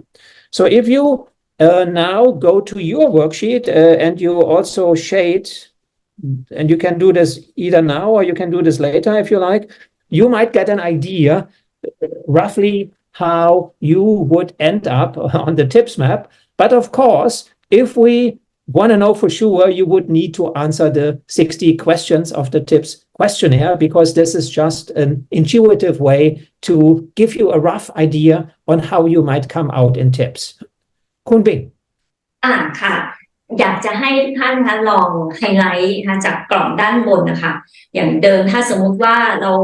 ตรงเบสเราวงกลมว่า I ก็เอาตรงไฮไลท์ I นะคะตรงวงกลมด้านบนขวาสุดนะคะตรง thinking sky ตรง thinking style เนี่ยลองดูเป็น figure หรือว่า fancy แล้วก็ไฮไลท์ตามที่เราได้ไฮไลท์ไปนะคะแล้วลองมาดูว่าตัวไหนที่ทับกันมากที่สุดเพราะสีจะเข้มตรงนั้นนะคะคือสไตล์ของเราซึ่งเดี๋ยวเราจะเอาตรงเนี้ยมาเปรียบเทียบกับตัว tips profile ทั้ง11รูปแบบเราก็จะทราบแล้วค่ะว่าคุณเป็น ideator คุณเป็น promoter หรือว่าคุณเป็น theorist นะคะแต่จะบอกว่าตรงนี้เป็นแค่คอนเซ็ปต์คร่าวๆหยาบๆมากๆเลยเพราะถ้าอยากจะทราบจริงๆว่าเราเป็นใน1ใน11รูปแบบเนี่ยเราเป็นอะไรจะต้องตอบคำถาม60คำถามนะที่ดร.ดีได้คิดค้นมาในตัว tips model นี้ค่ะโอเค Good. All right. That's basically how the TIPS method works and how it is designed. Yeah. So again, we have the 4 TIPS bases and 4 styles to think, work, interact, and live that we use to create a profiling survey. Yeah. And then after somebody has taken the test and answered our 60 questions, we can compute which of the 11 tips profiles this person comes out to, yeah, and then basically we know what kind of game this person need to play. And now we need to talk about how to actually apply tips in innovation and how to apply tips in business. Good. And let's start with the people side of innovation. Yeah. So when I created tips, it was out of a frustration that all of the existing tools like Myers-Briggs type indicator, like Herman's brain dominance instrument, and all the others like DISC, yeah, that they didn't really give you good results, yeah, to really understand how everybody can contribute to corporate innovation. And then again, once I had tips, basically tips can help you to understand better how to make people, how to use them in corporate innovation efforts. Yeah? For example, tips can tell you what's the style of the innovation style of every person. Yeah, can also tell you who in your workforce is a good innovation manager, who is a good creative leader. And again, we separate an innovation manager from a creative leader because we believe these are two separate roles. Somebody who is a creative leader is somebody who drives innovation from the front, while an innovation manager is somebody who manages innovation at the back. Also, tips can tell you who shines when in the creative process, and it can also give you greater awareness who enjoys working on what kind of innovation projects, because again, different innovation cases, different innovation projects attract the interest and the passion of different types of tips profiles. Yeah. So tips can really answer these questions, and there are some other questions that I haven't listed here. Yeah, but I want to talk with you about two things here, which is number one, the innovation style of different people. Yeah, and we use for this also again our two role models. Yeah. Generally, when we look at the innovation style, we, on the one hand, look at whether people like to innovate more in a team, whether there are team people who basically enjoy working collaboratively with others, yeah, or whether they are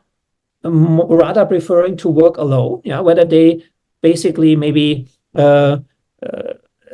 are more like a solo workers because maybe they are more private, or maybe also in some cases because they think faster than others, yeah,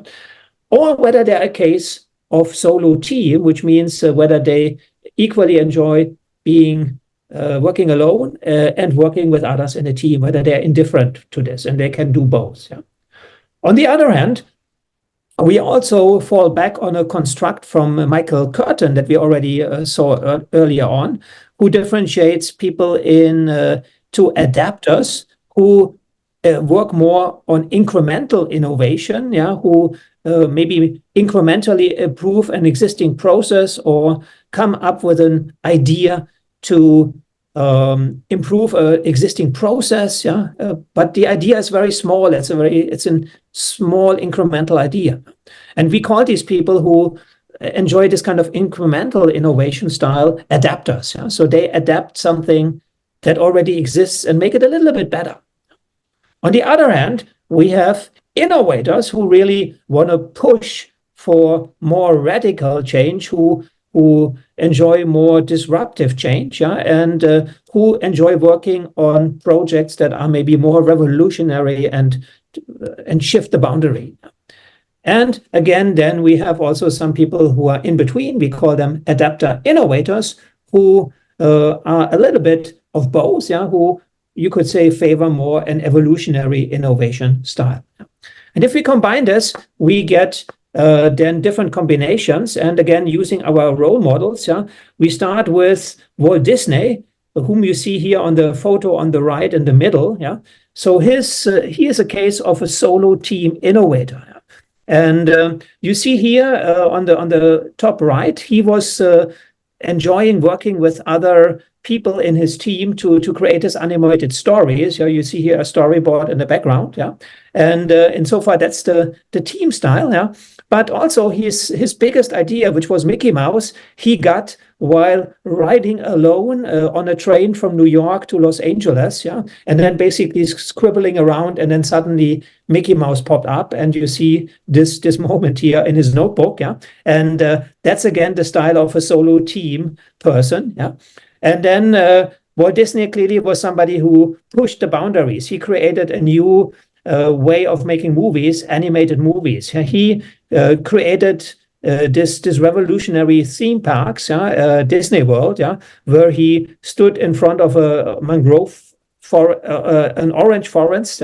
and then say, "I see here. This is where the place where Disney World will rise up and the Magic Castle will stand." Yeah. So this is really about a more revolutionary style. So he is a solo team innovator. On the other hand, Warren Buffett, whom you see here, sitting alone in his office, he is clearly somebody who enjoys working in his private four walls, and he is somebody who has an adaptive style, which means over the years he gradually improved his investment rules, step by step, and then basically created the Warren Buffett investment rule book by making it a little bit better every day, every week, and so on. And that's the style of a solo adapter. And then again, based on how people profile in tips, they are different combinations. Like, for example, Dr. Suradet, who you heard earlier, he is a solo innovator. Because his profile is a conceptualizer, and he enjoys working on revolutionary projects that push the boundaries. At the same time, he is a very fast thinker, and he is maybe thinking faster than other people. So he then maybe because of that prefers to maybe write down ideas alone over doing brainstorming in a team. And again, that's basically the style to innovate, and knowing the style to innovate of people is really important also when we basically do a project in an innovation workshop. And there are also different people's style shine and enjoy working in different stages of a creative process. For example, there are many different methods out there. Many of you, I would assume, have heard about design thinking and might also use design thinking as a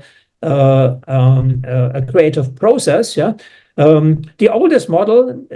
of a creative process is the CPS model, the creative problem-solving model. And also with my company, we have one model, one method called X-Idea, and I share this with you in a moment. But regardless which method you use, whether you use design thinking or creative problem-solving model or X-Idea or any other method, you can link this, you can link this creative process method to tips, and then basically see who is enjoying what, working in what kind of stage. So, for example, in design thinking, you have the inspiration stage, and this is more enjoyed by people who are more brainy, who are more sitting on top of the tips map. Ideation is something which people on the right side of the tips map really enjoy, and then implementation is more about hard work, and getting things done. And then you can use, everybody can chip in here, maybe with the exception of theories people, but it's also very operational. So people on the bottom side of the tips map really come in here. And to explain this more, I use our own method here from Thinkergy that I created, X-Idea, which is an award-winning method also that won some big innovation awards. And in X-Idea, we have 5 creative stages: exploration, ideation,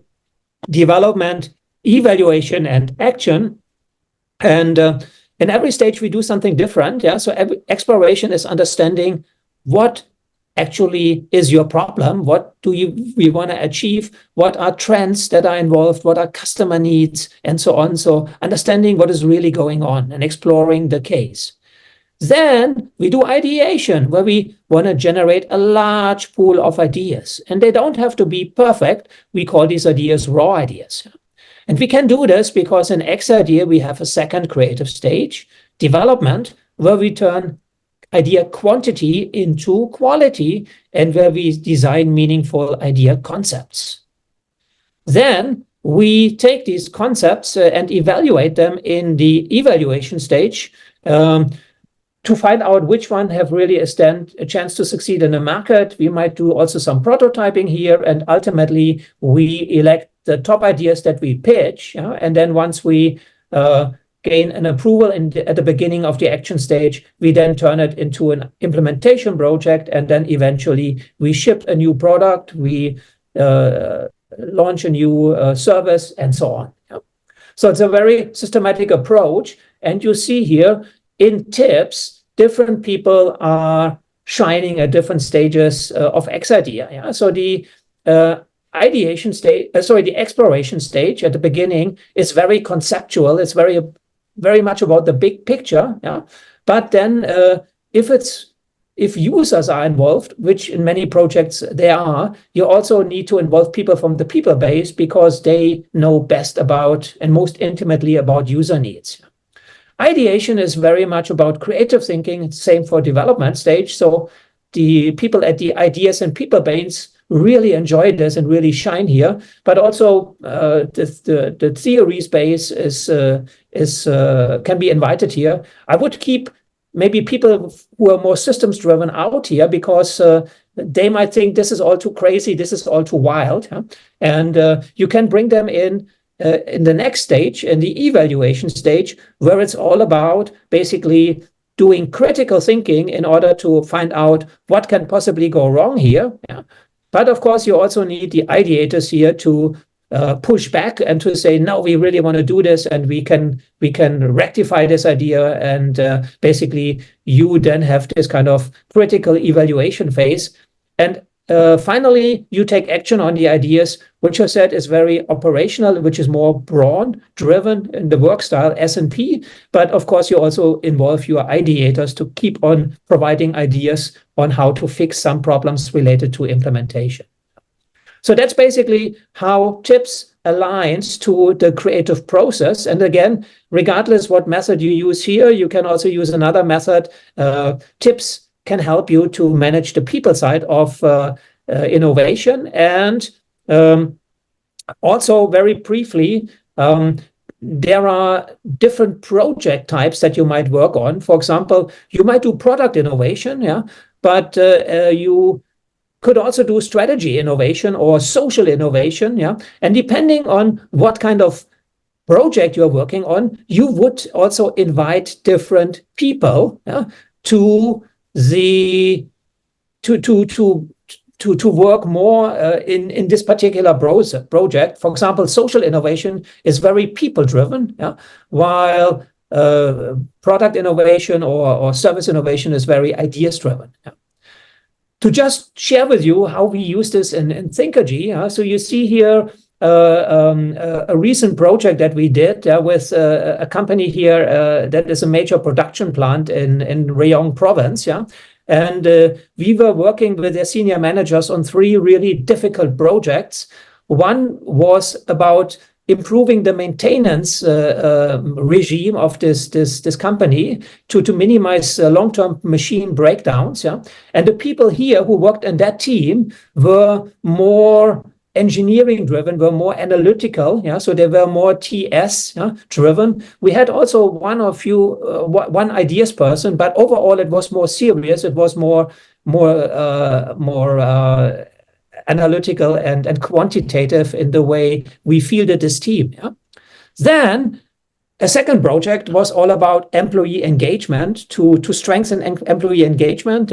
Many companies nowadays face the problem of somehow that you want to avoid that people leave you, so that you have to replace them, that you have to train them again, and so on. And this company is very proactive in order to ensure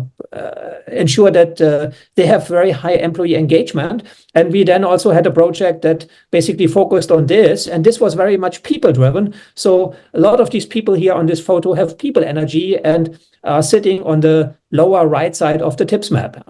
And finally, we had a really tough and difficult project, which was related to the production process and the first machine in this production lineup, which was a bottleneck machine, which means this company, they needed to increase output by 20%. And this first machine in the production lineup was basically a bottleneck. Yeah? So we needed to come up with ways in order to remove the bottleneck. Yeah? And we achieved this. Yeah? And this was really about creativity. So many of the people here in this team were ideas people who have this ideas energy. Yeah? But again, for all these teams, we had also a mix. Yeah? So there was always one focus on one tip space. Yeah? So here it was more TS. Here it was more about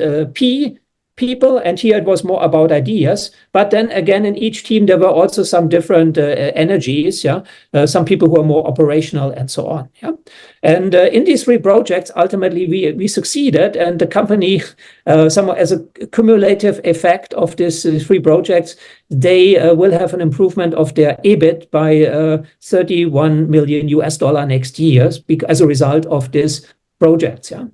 So the project leader of the first team, who you see here, who is a gentleman originally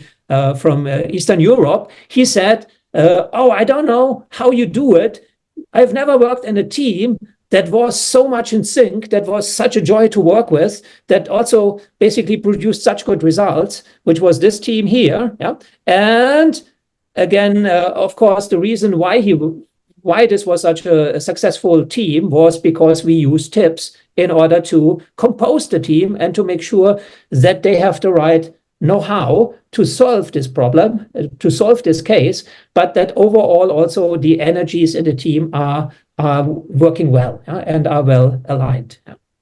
Good. So this was about tips and innovation. And again, when I created tips, my main focus was on innovation, creating a people profiling tool for innovation. But guess what? After I created tips, I realized that tips has even more applications to simplify the complexities of modern day talent management in the 21st century. And that's something I also want to briefly share with you, maybe one or two cases. We don't have a lot of time, I think, left. But again, in order to explain this, I want to use a quotation from this really famous business book, Good to Great, which you see here. It's written by Jim Collins. And in this book, basically, Jim Collins was analyzing what do great companies differently compared to companies that are only good, that make them be extraordinarily successful. And one of the areas that make them so successful are their people. And he explained this using a metaphor, using a bus. He said, Jim Collins, if you have the right people on the bus, the problem of hiring and managing people largely goes away. The right people don't need to be tightly managed or fired up. They will be self-motivated by the inner drive to produce the best results and to be part of creating something great. So again, using this metaphor of Jim Collins, we need to have a bus, and then we need to have people on the bus. And if you ask me, how can you master the talent challenge in hiring and using the people in the right way to rise to these challenges of the 6 waves of technology innovation, it all relates to basically this, what I'm sharing with you now. First, find out who you already have invited to be on the bus. So who is on the bus at the moment? Then ensure that every talent that is already on the bus sits in the right seat. And also does the right things that come naturally easy to them, to their respective talent style. Then also, since we are in an age of change, make sure that you equip all the talents with new know-how that allows them to do their job in the best way. And also find out what are seats on the bus that are yet unoccupied. And remember that due to new technologies, there will be a lot of new jobs that you will need to basically where you need to bring in new people who have this kind of competencies. Yeah. So again, there will be a lot of new seats that are needed to make a successful bus ride. So find out what seats on the bus are yet unoccupied, and then bring the right people onto the bus to occupy these vacant seats. Yeah. Finally, you might also need to let go of some people who maybe were valuable in the past, yeah, and who now maybe don't have the right attitude or the right grit anymore, or their role doesn't fit anymore, so that they really cannot contribute to a successful bus journey. Yeah. So again, this is of course a metaphor. Yeah, this bus metaphor relates to all the key areas of modern day talent management. Yeah. So first, becoming aware of who you have already on the bus. Yeah. Then aligning the talents, making sure that everybody can perform well. Yeah. And then also developing talents by giving them new know-how. Yeah. Bringing talent acquisition, bringing the right people onto the bus. Yeah. And maybe talent transition also. Making sure that you have a nice and good and worthy exit for people who have to leave. So for time reasons, maybe I just can talk about one thing here, which is ensure that every talent on the bus sits in the right seat and does the right things. So how to align people in your team. Yeah, so these are people who are related and involved with Thinkergy. Yeah, and if I map them out on the tips map, so we profile, of course, everybody who is in our team. Yeah, so you see that we are a top right triangle company, which means we are an innovation company. Many of our people have this kind of have this ideas energy, yeah. But we also have some people who are organizers, who help us organize events. We have some technocrats who are lawyers or who are finance people who help us basically make better decisions. And we have some all-rounders. Yeah? So again, also at the moment, I'm working on a pitch deck. We are going to approach investors in Singapore and the Middle East later this year, and this is basically my management team going forward that I have that gradually will join us over the next 2 years once we get the funding. And you see also that the different roles are linked to different positions on the tips map. So again,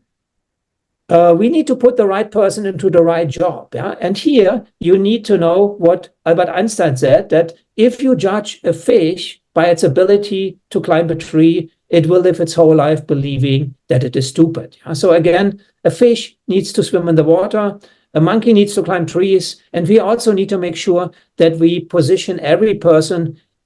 basically in the role that makes it easy for them to perform well. And that's something, just some case example. You see here a company that is a distributor, a regional distributor of premier wines and spirits. Yeah. And we did a profiling exercise with them. And then we recommended that they make some changes and some realignments. Yeah. First of all, we found out that one of their accountants, a lady, profiles as a partner. Yeah? And I asked my client counterpart, hey, how happy are you with your accountant? And he said, to be honest, she is a lousy accountant. Then I said, no wonder, she is a partner. She is not very not so good with numbers, yeah, she might be a great salesperson. Yeah, and they had a conversation, and she said that basically she ended up in accounting because her parents say she should study it, but she doesn't enjoy it. Yeah, and she would rather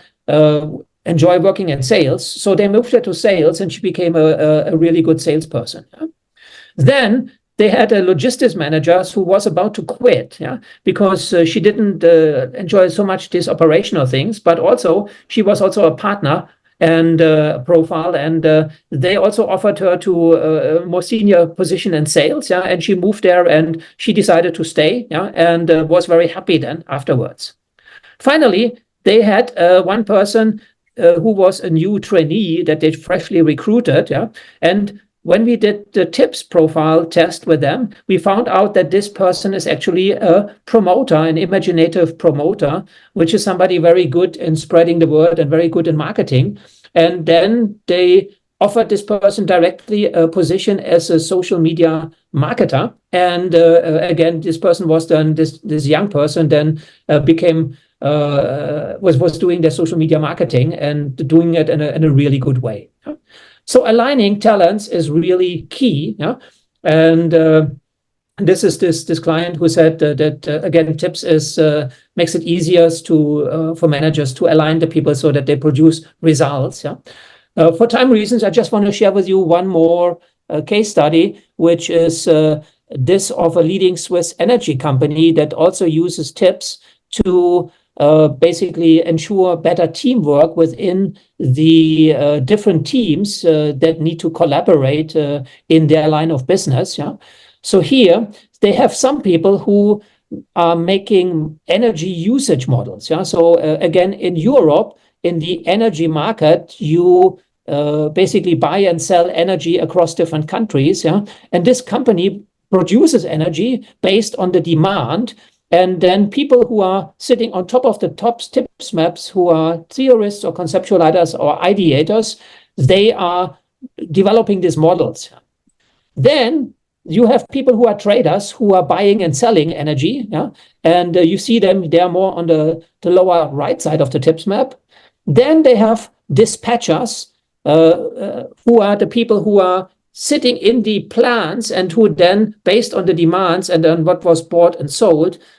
make sure that they turn the switches so that the energy is actually produced that is needed, because you cannot store energy. You need to produce it as it's needed. And then finally, you have controllers who look at the financial side and provide the data to then allow the modelers to build better models. Yeah.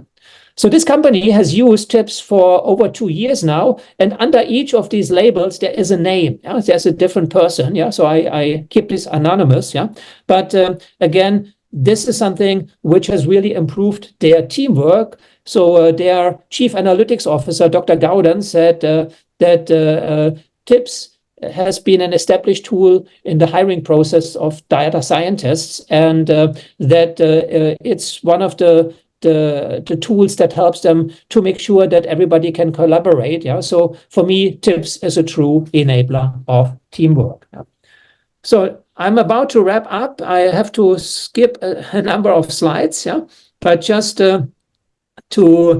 show you how tips can help. Yeah. So tips can help you with talent acquisition, how to hire the right person for an open position. It can help you to manage people, to do career planning. It can help you also to manage conflict, how to reframe and resolve conflict at work. Yeah? And these are these different applications of tips. Yeah? And then again, in this current age of change, we need to identify particularly people who are sitting on the, again, upper right triangle, who are more digital, which are the people on the top on the top half of the tips map, the theorists, conceptualizers, ideators, who are the creative talents, which are partners, promoters, ideators. Yeah. And these people are also tend to be more psychodynamic, which means they tend to be more open to change. Yeah. And again, that's something where tips can help you to understand who are the people who will drive change. Yeah. Who are the people maybe who will join in if you motivate them, and maybe who are people who can manage the legacy business and can help making sure that you still make money now, in order to pay for all this transition. Bobby Fischer, the chess world champion, says winning in chess is a matter of understanding how to capitalize on the strengths of each piece and timing their moves just right. And it's the same in tips. So you need to understand who you have on board, how to use people in the way that suits their talent, and how to use them also to help you transition into this new age of the 6 waves of technological change, where we will witness rapid change, where every industry gets reinvented. And with Thinkergy, we want to help organizations to do this. So we are the creative breakthrough know-how company for the 6 waves to help leaders basically drive this 6 wave of technology innovation successfully. And we use this by using our breakthrough know-how, which is an integrated suite of 4 innovation methods: X-Idea, Genius Journey, Tips, and Cool. And if you want to find out more about Thinkergy, have a look at our website, www.thinkergy.com. And with that, I hand back to Kunbing. Thank you very much. Okay, we have 10 minutes. We have 5 questions, both in Thai and English. Do you see the question? The first question, please recommend the good proportion of people for aggressive innovation-driven organization. Okay, so I also had some slide on this. So in many companies nowadays who are well established, they need to basically continue on the one hand developing these businesses and these products that bring them money now, but then on the other hand bring in people who are aggressively driving new products and developing new technologies that allow them to be successful in the future. And the profiles that are good at doing this are profiles at the idea space, which is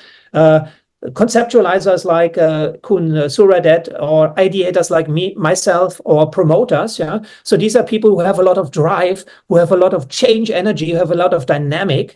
And then you can also later on maybe have some, if it's user-centered, you might have some partners, or you might have some all-rounders. But again, it's this ideas energies, that's the energy that drives change, and that also drives aggressive change. So again, ideators, conceptualizers, maybe imaginative experimenters, but people who have this drive. Okay, ค่ะก็ Great question. Thank you. ต้นถ้าอยากจะแบบ drive สุดๆเกี่ยวกับเรื่องของ innovation ก็ต้องอยากจะให้มีคนที่เกี่ยวเป็น innovator หรือเป็น conceptualizer คือคนที่ช่างคิดนะช่างคิดช่างฝันท่านประดิษฐ์เรื่องของโปรเจกต์ต่างๆแล้วก็แน่นอนพอเราคิดเราทำก็ต้องมีคนที่เป็นโปรโมทคือโปรโมเตอร์นะคะแต่คนที่ทำเนี่ยแน่นอนค่ะบางหน่วยงานคิดอย่างเดียวไม่ได้เพราะต้องมีคนที่จะสร้างเป็น experimenter หรือว่าเป็น all rounder ก็ได้นะคะก็อันนี้เป็นตัวอย่าง proportion สำหรับที่จะเป็น innovation driving organization. Okay, next question, how to apply to we have too many customer, we are government sector. So in Thailand, there's also rigid structure and regulation. How to apply tips to this type of organization? Somehow what I would suggest here is understanding again who are the people that you have already on board. And we also worked with some state-owned organizations in collaboration with TRIS, some state-owned banks. And when we profiled them, we also found a lot of people that were actually quite dynamic and who wanted to drive change. Again, so my recommendation would be to profile the people who you have on board already, and then find out who are the people who are more rules driven, who are more about following the guidelines, and who are the people who are actually dynamic, and then maybe creating some projects where those people who are more dynamic can work on some new initiatives without upsetting the rest of the organization or the more formal part of the organization, because many government agencies and state-owned organizations are more on the left side of the TIPS maps, are more well regulated or more formal. ก็จริงๆองค์กรก็พอเข้าใจนะภาครัฐก็เรื่องของกฎระเบียบอะไรเราก็ต้องเข้มงวดอยู่แล้วเบื้องต้นอยากให้เราดูว่าสิ่งที่เรามีอยู่บุคลากรที่เรามีอยู่ค่ะว่าโดยภาพรวมเรามีลักษณะของบุคคลเป็นโปรไฟล์แบบไหนแล้วตอนเนี้ยเขาทำในสิ่งที่ตรงกับโปรไฟล์เขาหรือเปล่าแต่ถ้าไม่ตรงเนี่ยถ้าเราไม่สามารถที่จะโรเทตได้เราลองเติมเต็มเราลองเพิ่มเติมในสิ่งที่เขาควรจะทำแล้วก็ลองดูว่าเราสามารถที่หาคนที่ the right person นะคะคนที่ถูกต้องเนี่ยเอามาเติมเต็มเพื่อที่จะทำให้เราสามารถที่ขับเคลื่อนได้ก็ประมาณนี้ก่อนนะสำหรับองค์กรภาครัฐค่ะที่การจะเปลี่ยนอะไรจะขยับอะไรค่อนข้างยากnext question is in Thai เราสามารถใช้เครื่องมือนี้ในการวางองค์ประกอบของทีมนวัตกรรมใช่หรือไม่ตอบเลยว่าใช่ค่ะthe question is we can use tip for form the team especially innovation team yes yeah so in the innovation team definitely the innovation teams are the people who are supposed to drive change into the organization and I would recommend that you profile everybody in the innovation team to find out what kind of people you have on board. You have probably quite a few ideators or also ideas-based driven people in your team,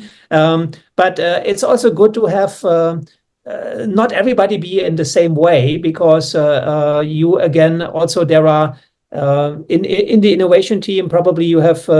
also some promoters who are good at facilitating projects, and you also might need to have one person who helps you organize events. So again, understanding who you have in the team is good to then also see maybe do we have a gap? Are we all too similar? Do we maybe need to bring in one or two people to help us maybe become more effective and more successful as an innovation team?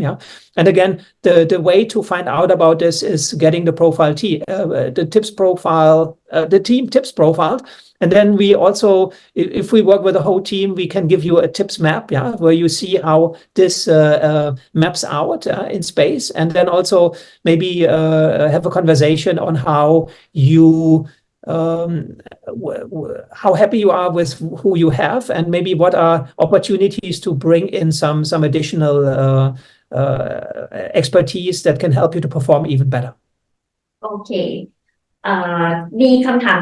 ซึ่งเมื่อสักครู่ดร.ดีก็ตอบน่าจะรวมกันแล้วคือหากทีมที่มีโปรไฟล์บางกลุ่มจะส่งผลต่อความสำเร็จในการทำนวัตกรรมหรือไม่น่าจะส่งผลนะคะความ effective นะความประสิทธิผลของโปรเจกต์นั้นอาจจะมีผลกระทบนิดนึงนะคะthe next question is the profile can be shared.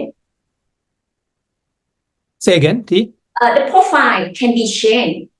For example, change. Okay. Great question. Normally, the profile is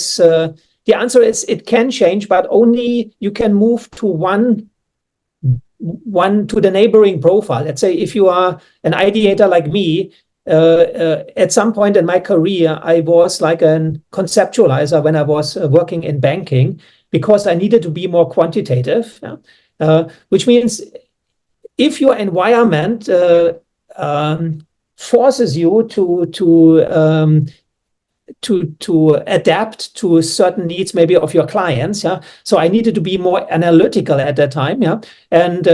I needed to do more quantitative work than I normally enjoy, so I was behaving more like a conceptualizer at that time, but my real profile is ideator, and as soon as I have freedom again, I go back to my real profile as an ideator,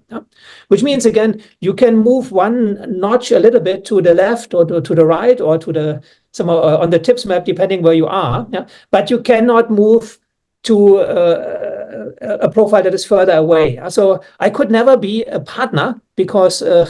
I have empathy, but I'm not as touchy-feely like partners are, and I could never be a theorist because my thinking style is just I'm a creative thinker, and the thinking style of a theorist is very rigid and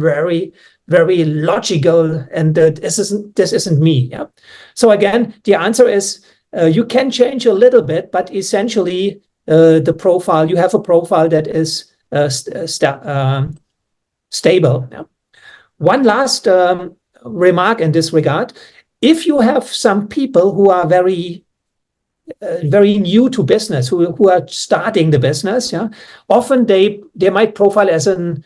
all-rounder. Yeah? And from an all-rounder position, you can move into different areas. Yeah, that's a good position to be in. Or you can continue to be an all-rounder, like Kun Bing. She is a great all-rounder. Yeah, and all-rounders are great to have on the team because they are so flexible and they can excel in many different roles. Thank you. โอเคค่ะก็เนื้อแท้จริงเราคงจะเปลี่ยนไม่ได้เพราะว่าเราเป็นโปรไฟล์แบบไหนแต่ว่าด้วยเนื้องานหรือว่าบางอย่างที่เราอยากจะทำเนี่ยก็สามารถที่จะชิปไปเป็นชั่วครั้งชั่วคราว Okay, there is 3 more question. Is there any example of question of tips assessment or can we try the assessment? Yes, some of you. Let me just share Could this. you give me just 1 or 2 question from the assessment? Yeah. Somehow, let me share this again. My presentation. ระหว่าง waiting for Dr. D to show the presentation นะคะก็จริงๆถ้าท่านอยากที่จะลองทดสอบดูนะคะเดี๋ยวเรามีหลักสูตรที่จะให้ท่านได้ทดสอบ60คำถามนะ60คำถามนี้จะทำให้ท่านได้ทราบเป็นตัวตนที่แท้จริง So this is an example of the questions. If you had to describe your preferred time focus to a friend, which of the following statement is most accurate? So I deeply concentrate on what I need to do now. So I deeply focus and concentrate on what I need to do now is the first one. Next one is I often think about the future and at times forget to pay attention to what's going on right now.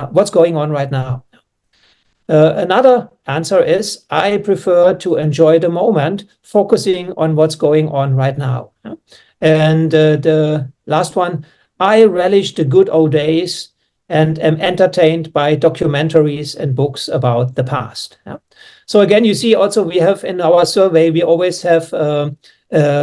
try to visualize it, the situation. So are you somebody who always tends to think about the past, or are you somebody who always thinks about the future, or are you somebody who is working concentrated on what you need to do now, or are you somebody who is just going with the flow, whatever is going on right now? So that's an example of the questions. And situation ให้แล้วก็ให้ลองตอบจากตัวเลือกที่ให้ว่าถ้า situation แบบนี้ท่านจะตัดสินใจยังไงซึ่งคำถามแต่ละคำถามก็จะเชิงในเชิงของจิตวิทยาพอสมควรเพื่อที่จะทำให้เราสามารถวิเคราะห์ได้ลึกจริงๆนะคะว่าจริงๆแล้วเนี่ยตัวตนของท่านเนี่ยอยู่ในโปรไฟล์แบบไหน Good. And I also share in the chat if some of you want to try it out. Some of this is our. I just share this with you. Okay, we got it. Good. Yeah. So this is basically the TIPS website, which is you let's say if you want to give it a shot, so you could register here and then you could find out what is your profile. Having said this, we also have, and Kun Bing will talk about this, we have a training coming up, and then some of the test is part of the training package, which means it might be more economic for you to register for the training, and then also understand more about the real life application of tips, because when we do training, we do a lot of exercises, we do a lot of games also that really bring out these differences in the people's style and the preferences of the different talents, and somehow then doing this joining the training might be even a better way to really get the full tips experience, and of course then also get the tips test as part of this training package. โอเคต้องขออนุญาตเลยเวลาสักนิดนะคะพอดีเหลืออีก2คำถามค่ะDr. D, any recommendation for the profile suitable to be the team leaders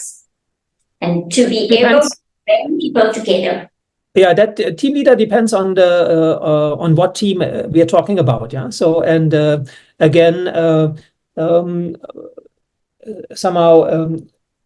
a team. Let's say if you have a sales team leader, the ideal sales team leader is a popular promoter who is a promoter who has charisma, but also very people oriented and can energize the team. Yeah. If you talk about maybe somebody who is leading an accountant team, this could be maybe a systematizer who is basically quantitative, but also has a view on performance. Yeah. So again, you cannot say one profile is the ideal team leader for all kind of teams. It really depends on the team. Yeah. And for me, what is also important is that the team leader needs to be credible and authentic, which means he or she needs to have this kind of energy also, resonate this energy that you need to succeed in this team. Yeah. And we had also some cases. Unfortunately, I had to cut my presentation short. We had one case study where one person hired the wrong profile for a sales manager role. Yeah? And because of that, then within 3 months, almost everybody in the sales team quit. Yeah? And then they came to me and said, can you profile this person? And then I said, yeah, you hired exactly the wrong person for this team. And no wonder that everybody leaves. Yeah. And then basically they hired somebody new and then they were able to recover. Yeah? But again, that's something which is showing you it's very important that you bring in the right people on board. Yeah? And with tips, we can help you to find the right team manager for the different kind of teams. ก็ต้องขึ้นอยู่กับ context นะคะหรือว่าเนื้อเรื่องที่เราจะสร้างทีมนั้นนะคะยังไงก็เดี๋ยวเราสามารถที่จะขอ recommend ได้จากหลังไมค์ก็ได้นะคะ The last question in Thai โปรดแนะนำการสร้างทีมภายใต้ความแตกต่างทาง generation. Could you recommend how to form team in the different generation? How to form the innovation team.In a different generation, yeah. Different people in different generation. Yeah, good. So generation is a different element, yeah. So which comes into play, yeah. So for me, basically, if I look at culture, yeah. So you have, let's say, you are a multinational company, then you have elements like the company culture. You have the generational culture, you have the country culture, and you have the personality type. Yeah? And again, tips is basically this talent type, this personality type dimension. Yeah, and generation is a different level. Yeah. So what I would suggest with regards to different to generations, to helping bridging generational gaps is to find out.Let's say if you have junior people of generation Z, you can find out who is somebody who has the same tips profile, and who could become a mentor of this person. Yeah, because if you have the same tips type, you think essentially alike. Yeah, and you are of a different generation, but the older person, let's say a generation X manager, he has a lot of experience or she has a lot of experience and can share this with a Gen Z junior trainee who's joined the team. Yeah? And on the other hand, maybe the Gen Z person knows a lot about new digital technologies and can also share something there. Yeah? So for me, again, generational change is a challenge. Yeah? At the same time, we need to find ways to build common ground, yeah, between the different generations. Yeah? And then someone establishing such a mentorship with people who have the same tips profile is the same. Yeah? With regards to in an innovation project and different generations, I think it's good to have a bit of mix of different generations, particularly if it's a challenge that involves digital developments. Let's say maybe a digital product. You want to create a new app for improving the sales process to your clients, yeah, to B2B clients, for example. And then it's good to have people who know about the business and who have a long experience and know about, let's say, the company processes. Yeah. On the other hand, then also bringing in new generation to provide maybe information about contribute ideas related to new platforms and new ways of doing things. Yeah. And again, for me, it's good to have a mix in the innovation team. Yeah. And at the same time, both a mix on tips profiles and a mix in generations. At the same time, also, like I tried to explain with my 3 examples, every project has a certain energy. Yeah. So if you talk about employee engagement, it's about people energy. Yeah. And you have more people-oriented profiles in the team. Yeah. If you talk about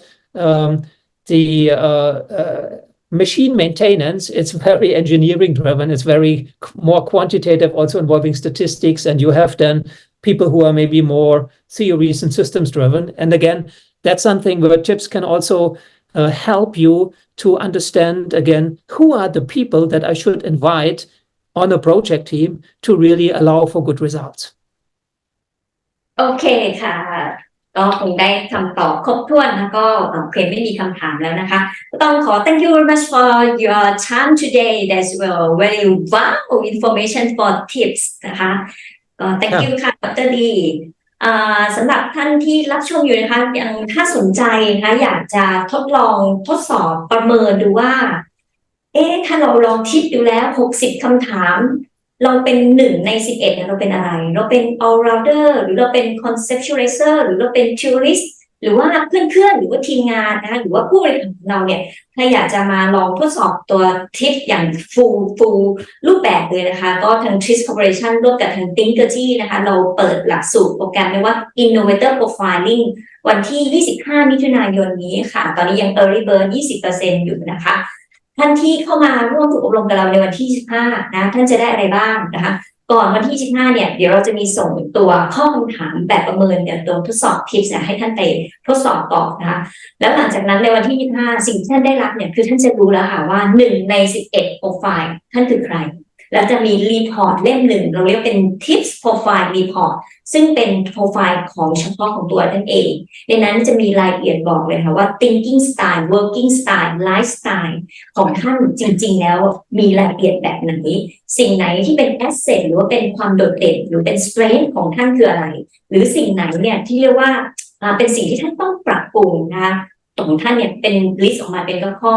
แล้วเรายังมี recommend ประเภทงานหรือประเภทอาชีพที่คิดว่ามันเหมาะสมกับท่านแล้วก็มี recommend เพิ่มเติมด้วยถ้าท่านอยากที่จะพัฒนาใน career path นั้นเนี่ยท่านจะต้องเสริมเพิ่มเติมรายละเอียดหรือว่ารายการองค์ความรู้อะไรบ้างนะคะก็ในวันที่15เนี่ยหลังจากที่ท่านได้รับโปรไฟล์แล้วเนี่ยเราจะมี active learning เนี่ยค่ะเป็นการให้ท่านได้เรียนรู้เข้าใจอย่างลึกซึ้งว่าทิปเนี่ยทำงานยังไงนะก็ถ้าท่านสนใจยังไงก็สามารถที่ติดต่อได้ที่ TRIS Academy นะคะก็ก่อนจบงานในวันนี้ค่ะต้องขอความกรุณาทุกท่านค่ะสแกน QR Code ตรงหน้าจอนิดนึงค่ะเดี๋ยวทีมงานเราจะส่งเป็นลิงก์ให้เพื่ออำนวยความสะดวกนะคะก็เป็นแบบสำรวจความพึงพอใจของงานค่ะก็ทุกๆความเห็นของท่านก็จะมีคุณค่ากับทีมงานเราเสมอนะคะเราจะเอาความเห็นของท่านเนี่ยไปใช้ในการที่จะปรับปรุงงานต่อไปในอนาคตนะคะ